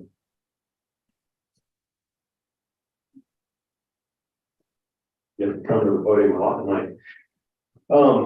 Commissioners, Mayor, at this time, I think it's best for the community and myself, that I am either acting or interim, whichever term you decide to settle on, so that you can take the necessary time to find your next city manager. And as I've told many of you, I'm willing to be acting or interim as long as it takes. I'm here to serve.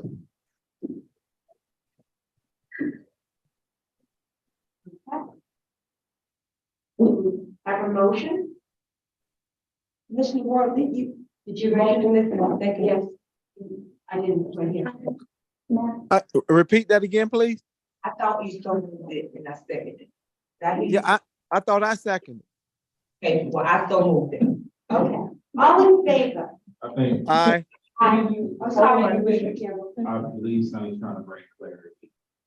So moved. Second. Will Sonny to bring clarity. I just wanted clarity whether her motion included the $1,000 increase that Ms. Holmes mentioned. Yes, so moved. Thank you. Second. I'll amend the resolution to include that. Thank you. Thank you. All in favor? Aye. Any opposition? Nay. Thank you. Just for clarification, is it interim or acting? I'm at, that's what I want to clarify, city attorney. What the charter say? Charter says that.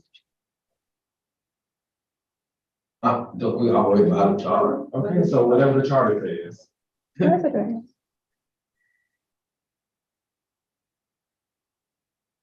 It doesn't really clarify in a retirement of the city manager. It does say an absence. Temporary absence. That's But I understand. a resignation is not a temporary absence. right. So but it doesn't say interim nowhere in the charter. I think that was expressed at the beginning of the conversation, that it really isn't addressed in the charter at all.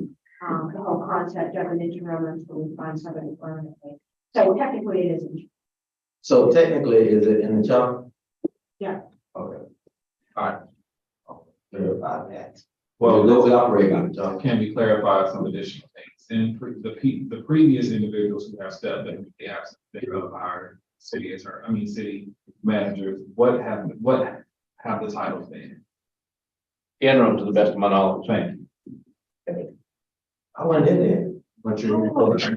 I'm just telling you what I heard in the charter. And it indicates, Are we set with that particular topic? Mm-hmm. Next, discussion, direction, cemetery surveillance and security policy and procedures. So I was not here last month when the discussion occurred regarding cemetery issues. Without trying to go back and deal with those issues, or the assertions that were made, we did look into the cost of trying to establish some surveillance cameras at the cemetery and the issues associated with that. We also have some issues to talk to you about regarding the gates and security at the cemetery and the cost of those. So We're kind of looking for some direction in regards to the scope, for both the gates and surveillance. Obviously, the cemeteries are a very large area and there's a lot to look at there. Is it the decision of the commission to surveil just a specific area, potentially just around the gates? Or are we looking to surveil the entirety of the premises at all times? We do have some preliminary quotes that allow for some limited surveillance, but do we grow that, as you will, to provide a more comprehensive program? And also regarding the gates, in the past, I believe there's been staff, particularly the police department and fire department, that have gone in and opened and closed the gates manually.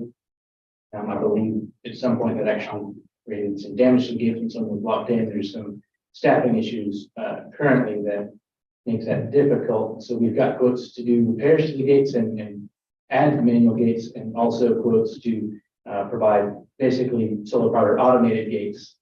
The scale of which, it's an order of magnitude greater if you're going to do with automation versus just manual opening. So just some direction as to where we should direct our efforts. give us some idea of the cost. They're dealing with. So, Well, and I'll say this because it may save him some time. I don't want a limited cost I would like the max cost first, which would then, because again, what I don't want to see is if we're limiting access to surveillance, if someone's family member is not within that surveillance or cannot be identified, that's gonna pose a problem. So I know as a commissioner, as I did here, I would like to see surveillance throughout the cemetery. Go ahead and understand what we're dealing with. I understand, but again, we want that it's gonna pose a whole different problem if someone, even if you control the gates, once you control the gates, once somebody comes to the gates and you can't identify where they're going or what they're doing, what's the purpose of having surveillance? Then again, if someone is to identify or something, if vandalism is to occur to someone's family's grave plot, and we can't provide them, or, oh, I'm sorry, your family member was not within the surveillance realm. What answer are we gonna provide to them? That's a whole other different liability. Commissioner McCaskill. A valid point, but I have a couple of questions before you provide us with the amount. Do we own East Oakfield and West Oakfield Yes. In Westview. And Westview? Because I hope that you came back with amounts for all three of them in the entire area. Because I would want, you just focus on one. So it would have to be, and we have to make sure it's the entire area and I hope it's within the budget. So. I don't know about the second part, but so for automated gates, that's 5 gates and reconstructing some of the ones that are missing and fencing off the backside of one of the Oakdale cemeteries. That high price was $41,000. For surveillance for Westview Cemetery, that was 3 cameras focusing on the gates specifically. Now, that price was $7,200. The camera cost, once you get past the initial infrastructure, is small. It's roughly $1,000 per camera. Again, there's infrastructure that needs to be brought out there, such as data and telecom server to host the video files and such. That's why we were kind of looking at limiting access points. If you can create an area that people would be, yes, going through if they intended to enter and exit the cemetery. From a smart perspective, that's where your traffic's going to be, that's where you should be looking. And understanding that we do need to look at the rest of the facility. So I went ahead and got a quote for a service. It's a deployable camera that's trailer mounted essentially. It has a 1,000-foot range. And there was 6 of those quoted. And I believe that could cover. And again, that range varies depending on weather conditions, things like that. But that service was over $100,000 a year for the trailer to be deployed and then monitoring associated with it. Have you partnered with or checked with the police department about maybe some surveillance? And what about services like ADT? I mean, that cost for if you're deploying is like costing like something you don't pay. Did you explore those 2 departments? I have spoken with the police department briefly. I don't know if they're ready to speak on that yet. We do know that there's a manpower that's associated with patrolling cemetery in lieu of surveillance. That I think that they would say that would be difficult to be consistent on. And again, that was something that was experienced previously when they were opening and closing the gates. No, more on this surveillance type and what could be utilized in an investigation, because we could get a picture, we can't use it in an investigation to prosecute somebody. It's no good. You understand? So that's why it would probably be good to ask Captain Newton or Chief Shaw what type of camera system that would be. So the systems that we would be some footage. Okay, so the systems that we've solicited quotes for would be industry standard surveillance for a municipal building or municipal area. 1080p footage is actually on the high end for what you would expect out of a surveillance system. And again, it's scale. So once the infrastructure is there, that's your initial shot in price. But after that, you've got to look at how much of the area can you surveil reasonably within our budget. And what we're seeing here, to get that level of coverage, it's very high. And that's again why we were kind of reaching out for guidance in what you intend your scope to be.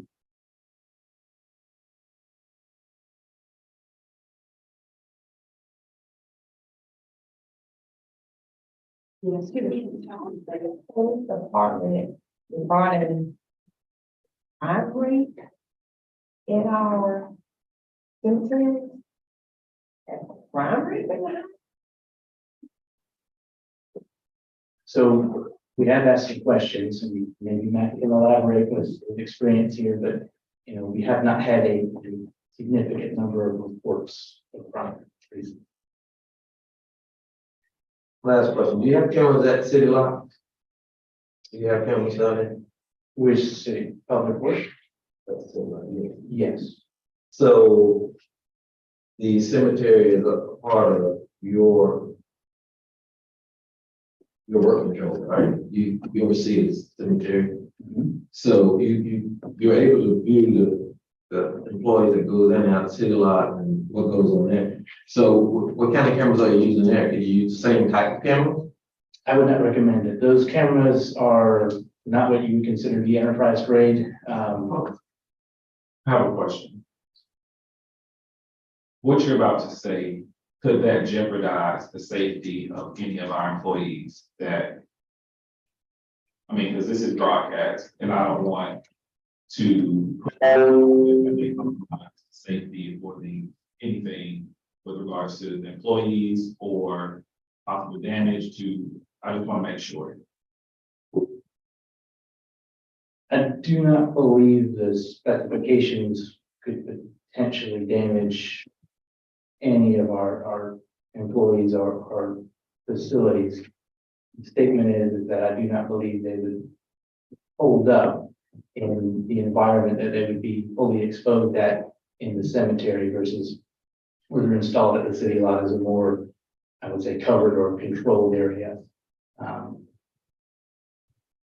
If we were to go with a more professional system to go with the ranges that we're looking at, we would want to go with a higher tier system than what we have at the city lot. Captain Newcomb, do you have any?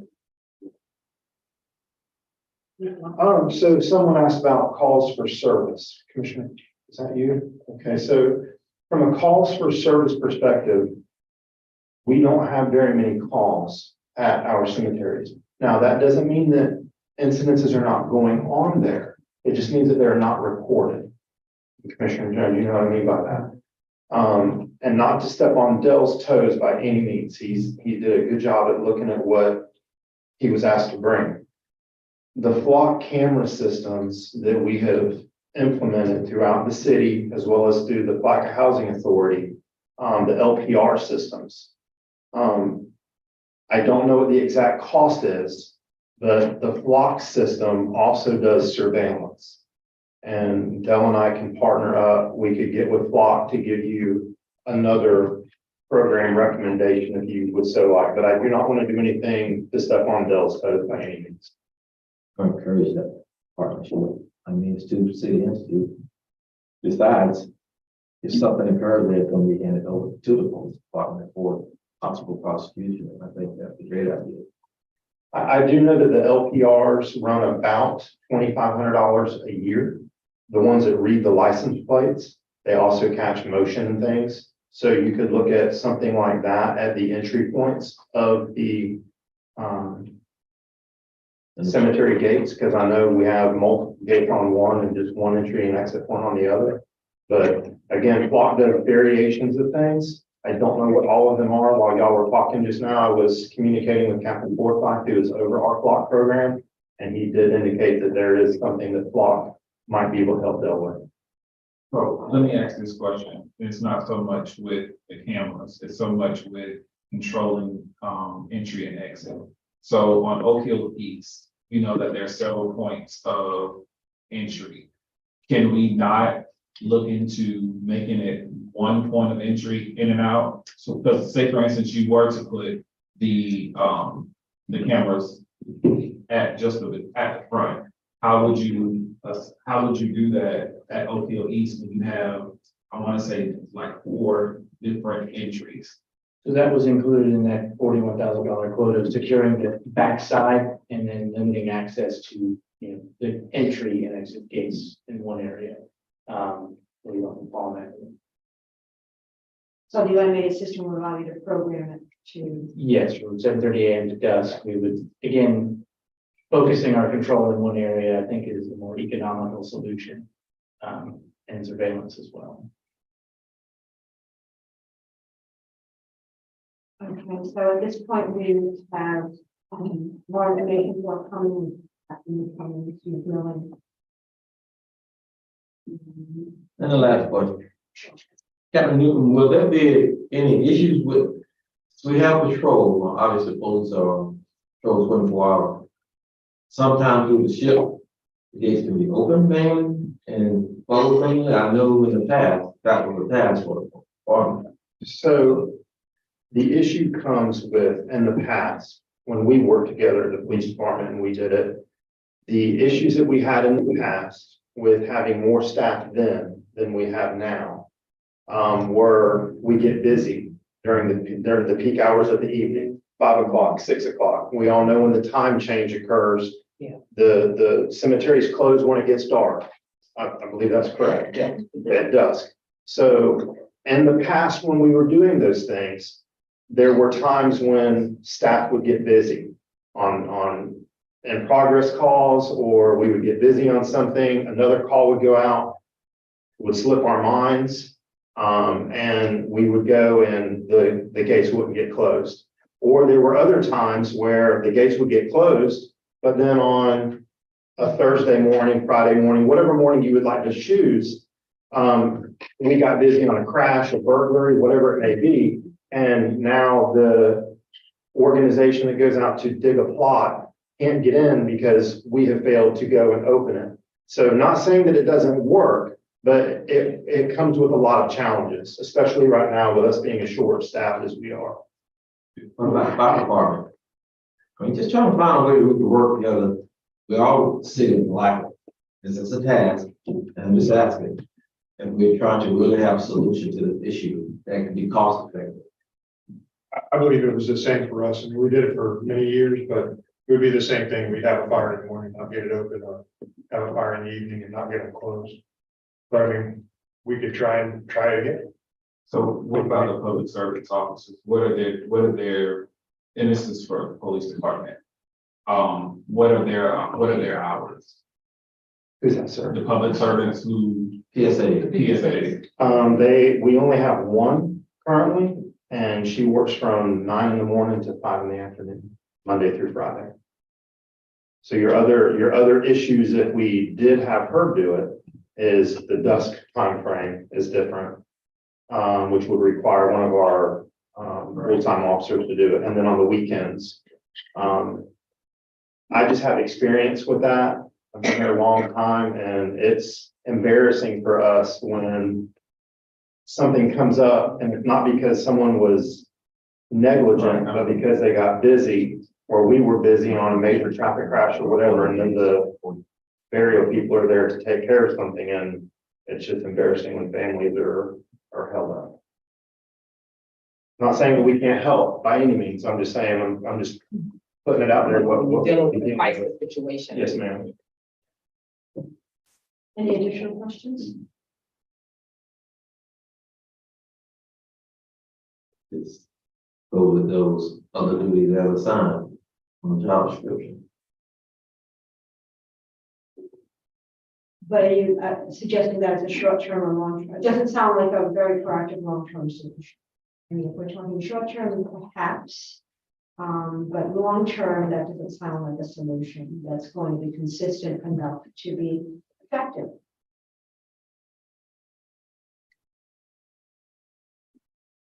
So are we asking Mr. McMillan and Captain Newcomb or somebody else, the police department, to come up with some of the prices for the block system?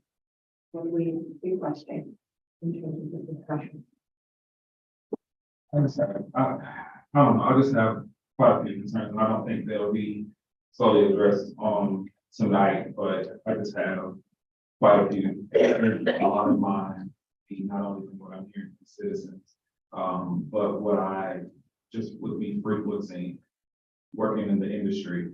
Like I just have a lot of concerns, even if you were to go automatic, like how I just have questions on how this will play out, more so with the electric gate, or just with their like if we post in the 4 different corners of, and it all comes, like I just have so many scenarios and so many questions that I think we may have to bring some additional people in to have a conversation, because I think Newcomb said, what about if they were to come and dig a plot? Like, I mean, say if we do the electric fence, will it be coded, or will we give funeral homes a key to get in and out? Like, how, I got so many questions aside from just the surveillance itself. So those are just some things that I'm throwing out there as you consider or bringing additional information. We can make a point of providing particulars, and that actually is an intent, providing, just keep that access. But for our standpoint, even with the block system, the question is what scale are we looking at surveilling the cemetery? At a point of access or grounds entirely, and if those costs mount with volume. What's the acreage of the cemetery, each one? Couldn't tell you the exact acreage off the top of my head, but I believe we have close to 15 acres total combined. 15 acres. Understanding that you don't light the cemetery is not lighted. I simply would urge you to make sure you understand what degree of and what quality of picture you're going to get from cameras attempting to cover 15 acres of ground at night, which will not be monitored on a real-time basis unless you pay for that monitoring service. Correct. And then if you get a video, what real value it's going to be. But so that may be something that you have to get an expert to come in and give you some numbers on, but 15 acres is a lot of ground to cover.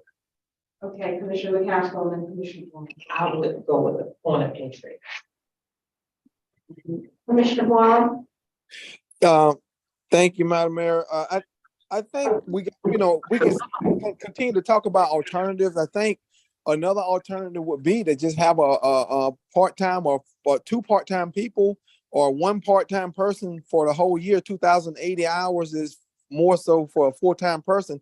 That's like $31,200 to have a person on site. So I think, that will help with not even having to put technology in place, and we can have a warm body there who's paid to just kind of survey or work the cemeteries for a period of time, and we can just set it at night, nighttime hours. I think that'll be another option. That's just a comment. Yeah, you would need more than one person to cover all the hours.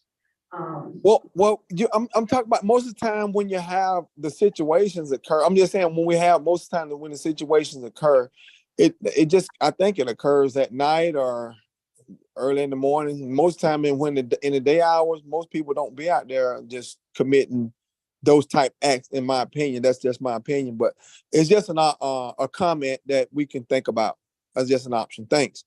I'll say this and be done. I think the reason my initial comment was to knowing how we are as a commission to bring us more information than we request so that we can dummy it down, or we can have a standpoint of, if we know this is the grand scale of things and we have different layers of, okay, if this doesn't work for us, this works for us. If this doesn't work for us, that's the only reason why I said bring us something that's total versus being to this point right now. We're pushing you back out to go get some additional information when we could have had a grand scale of everything. So I would think that's the only reason I made my initial statement, was to say, give us the high so that we can, if the high doesn't work for us, we can know how to dwindle it down to get to some kind of common ground, or to get some kind of just to get to a point of this is where we actually can be, but bring us everything. And I just said that because working with this commission, I know we'll send you out 1,000,000 times, and that's not what we're trying to do. Or that's not what I'm trying to do. Understood. Thank you. Anybody else? Thank you, Mr. McMillan. Discussion direction requirement of minimum bids for an on-site walking. Hi, good evening, everybody. Okay, with regards to the auction, we have coming up June 3rd, tentatively it's scheduled. The auction company we've contracted with for the on-site auction is recommending that we remove minimum bids in an effort to encourage a higher attendance rate and a higher rate of sale by their suggestion. By doing so, by putting the minimum bids on all these materials, they're requesting that they collect 10% of the minimum bids, whether the item sells or not at this time. So we're just kind of looking for some direction on it. Ms. Jenna Dennis is here. She's the auction company owner. She can answer any questions for you about that. If you have any. Would you like Ms. Dennis? Listen, that ain't my expertise, and oftentimes I will refer back to the expert anyway, Yeah, and if very that comes as a recommendation, I don't know about it. Anyone else? So you said whether items sell or not, 10% is already added in for each item that has a price, a minimum price. Is that what you're saying? If we proceed with including or requiring minimum bid, the auction company will require is requesting 10% of that minimum bid regardless of sale. That equates to roughly, well, it's exactly $2,448.50 per auction. That's what I sell in that. That's what I'm selling it. Right. So if not, if we go with no minimum, what are you guaranteed? Well, You may come up and give your name and address for the. Yeah. Good evening, Madam Mayor and Commissioners. I appreciate the opportunity to answer your questions this evening. My name is Jenna Dennis with Great Expectations Auction Realty. We are a licensed auto brokerage, a licensed auction company, a licensed real estate brokerage, and a licensed federal firearms dealer.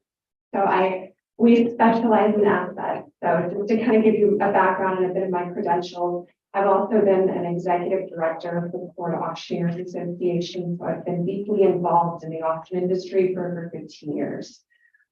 We handle the St. Johns County surplus.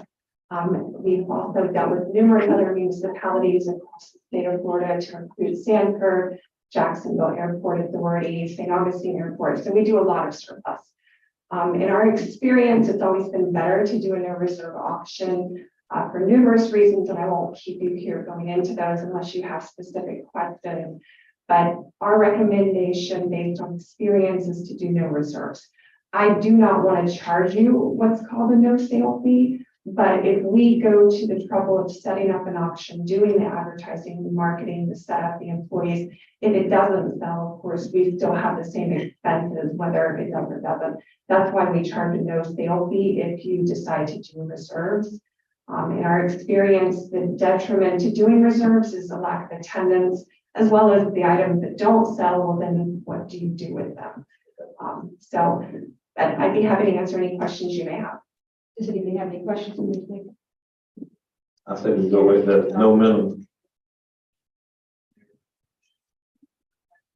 I move to agree with recommendation of going with no minimum for the auction. All in favor? Aye. Aye. Any opposition? Okay, thank you. Thank you, everyone. Thank you, guys. Go to the public hearings.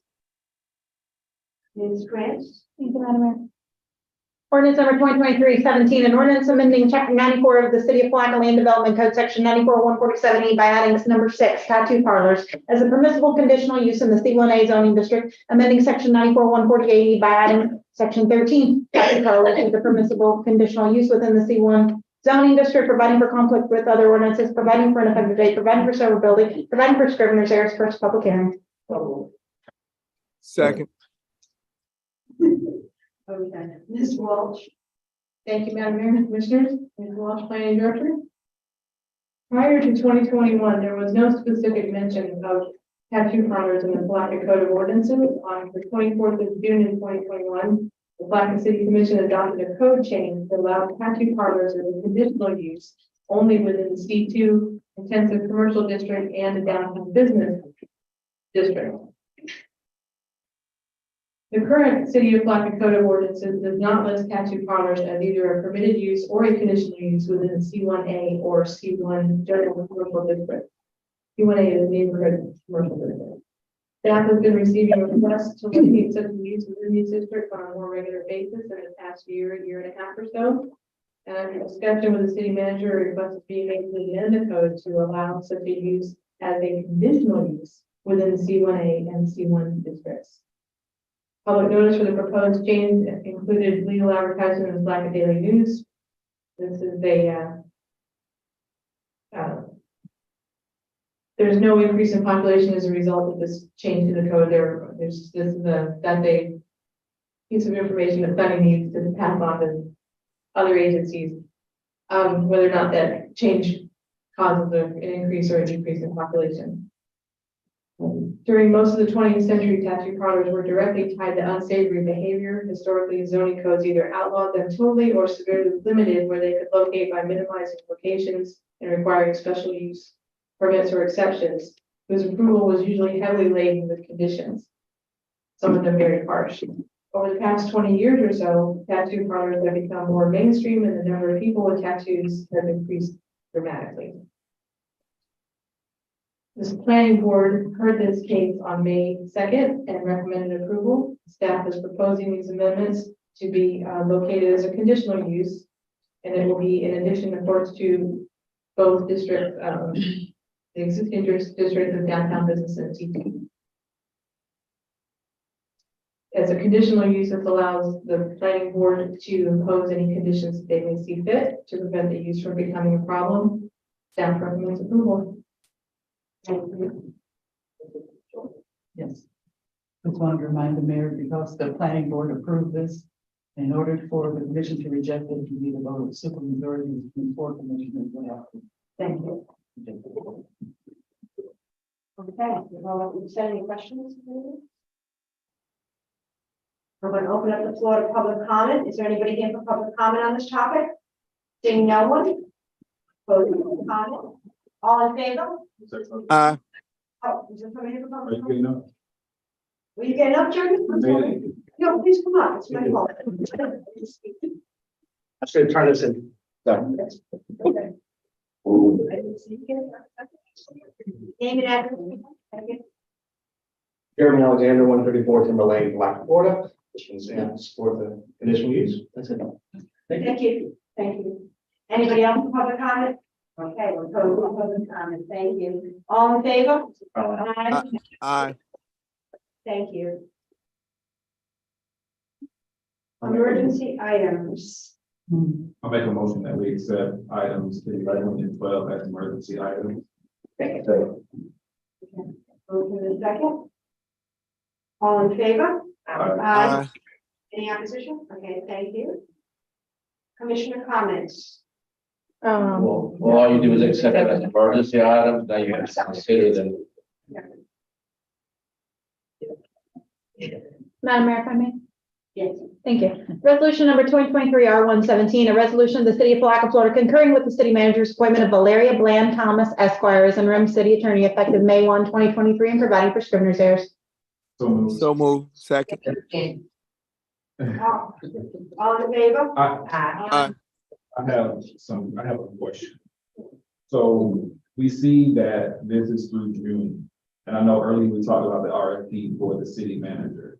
Is this something that we're taking in consideration as well? I mean, because June 30th is gonna be here before we know it. And, like, how are we marching forward, or how are we gonna move forward with trying to, I mean, we don't have an assistant, city attorney, so how do we navigate through the lucky waters. Currently, the dates are, the deadline for the RFP for city attorney services is the 22nd of May. Expect to review those, have a recommendation to the city commission at the earliest at the end of the meeting at the end of May. If not, we may have to look at taking it to the only meeting in June. And I would be asking for your confirmation of my recommendation. Any additional questions? So were you asking, is that included in the search? Is that position? Well, I was asking in total, like, how are we gonna move forward? Because again, June is gonna be his report. He said our community was gonna be closed out, so I'm confident with the response, but, I don't wanna be last minute. We're gonna be already last minute. We had to escalate to come back. We didn't want to leave, period. But, I just don't want us to be last minute with this. And just in case there needs to be a transition period. The longer we have of a transition period, the more comfortable I feel, with, you know. Why don't you just push it out to the end of July? So, I mean, the RFP is coming in and closing on May 22nd, and that's for a firm. Yes, ma'am. We have, I think, as a city, gotten used to having an attorney in that position as a city attorney. And there are differences in each application, and I don't know what the thoughts are about that. I mean, this would be potentially, if there's some thought about whether we want to consider having a city attorney on staff or just going with a firm.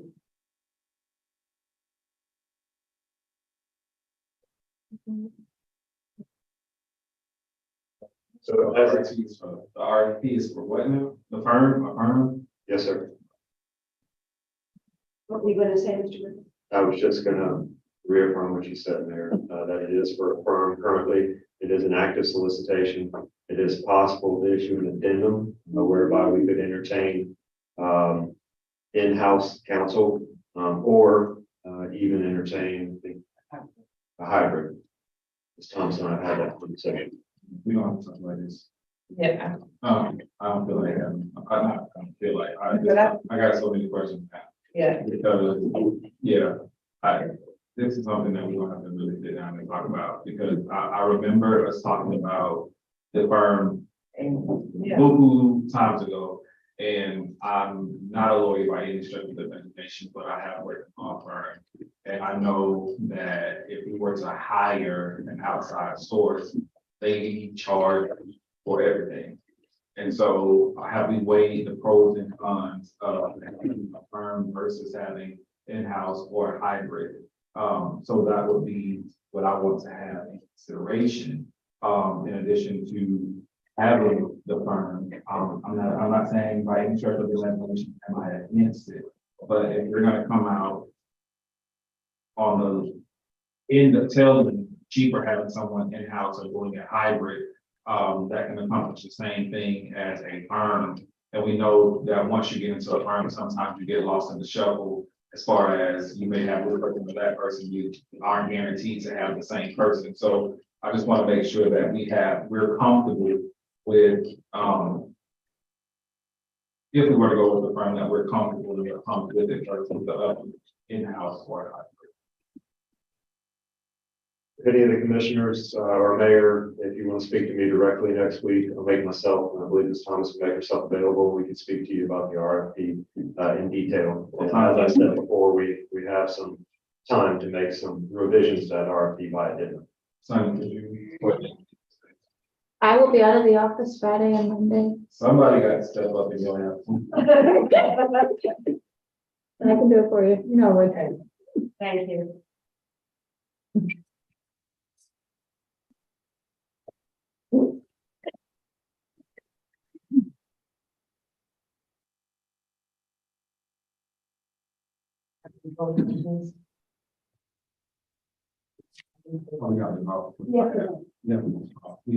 Question. All in favor? Aye. Okay, resolution for number 12. Thank you. Resolution number 2023 R118, a resolution of the City of Palatka, Florida, authorizing execution of change order number 2 with West Industries Inc. for the water treatment plant GAC granular activated carbon DW 540250 project and providing for scrivener's errors. Second.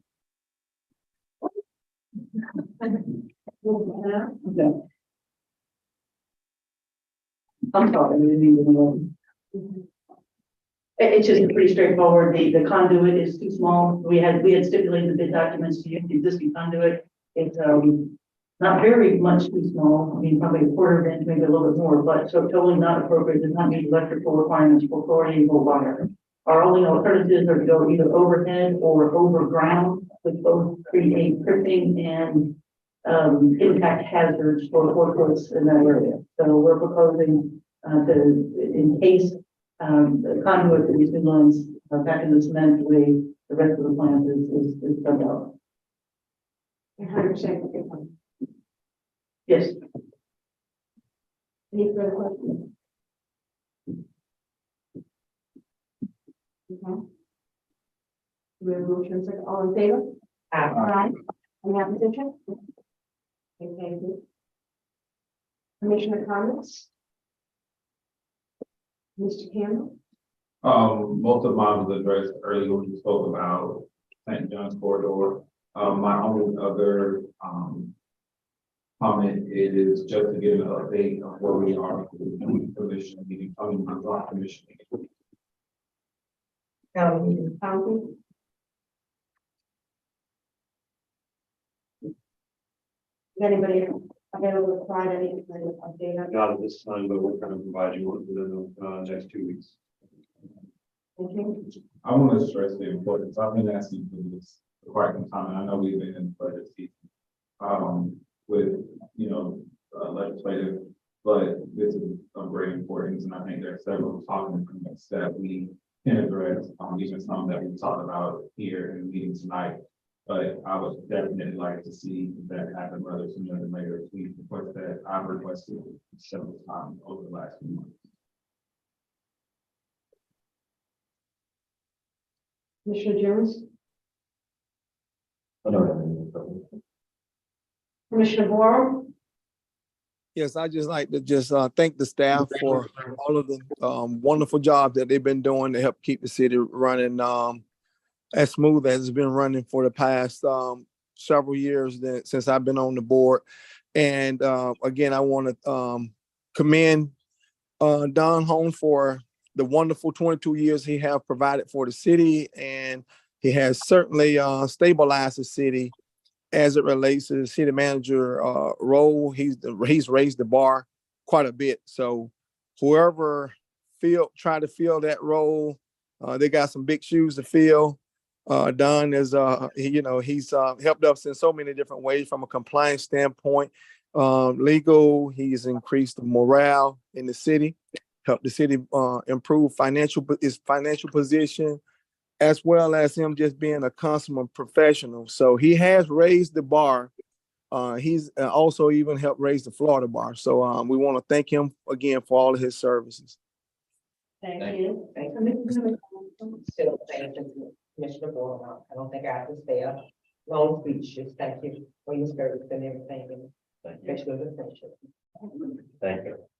I want to thank you, Chair, and thank you for being so knowledgeable. Welcome. I'm sorry, go ahead. And I did have one question. I don't know if this is the appropriate time, but I did have a citizen, and I do have a concern about the tractor trailers that are coming through our community over on the north side. I mean, I've counted maybe about 10, 11 tractor trailers that are coming over on the north side. So if we can have that issue maybe brought up the next time, but I did have a couple of citizens that called about that, and I hate to bring up a very sentimental issue that's related to that, but one family member called and brought up an incident that took place over 20-something years ago where their family member was killed due to an incident related to a tractor trailer coming through that area over there. So we can keep that in our hands and we can accept that next time or somehow address that. But I wanted to bring that up because I've gotten several calls and I've worked with the community and seen it myself. Again, thank you, Mr. Holmes. I appreciate all the help you gave me. I'm back.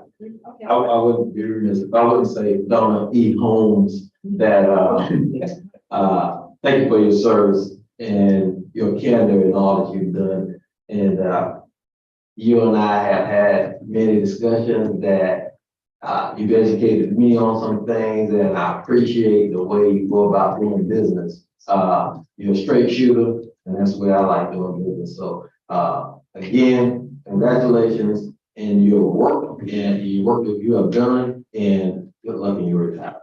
Thank you. Commissioner Campbell. I'm not good at saying goodbye, so I'm gonna say see you later. Thank you for everything that you have, done for me. Thank you for always availing yourself to answer any question that I may have and concern that I may have, no matter if it's big, no matter if it's small. You have always been there to shine a light, and oftentimes you shine a different light, which allows me to look at something from a different perspective. And I greatly appreciate that. I know that you'll still be around and hopefully you pop in from time to time, and best of luck with retirement. I know that you are one who's very involved with your grandkids, and I hope this allows you the opportunity to do even more and just enjoy retirement. Thank you. Thank you. And they said it all, so I'll say no more. And just to remind us too, that we're on the county commission, we have also workshops that are lingering out there that we still have not accomplished. There are several of those that we said we wanted to do. Can we list those on the next agenda? I mean, next meeting to. I think so. Dates to them?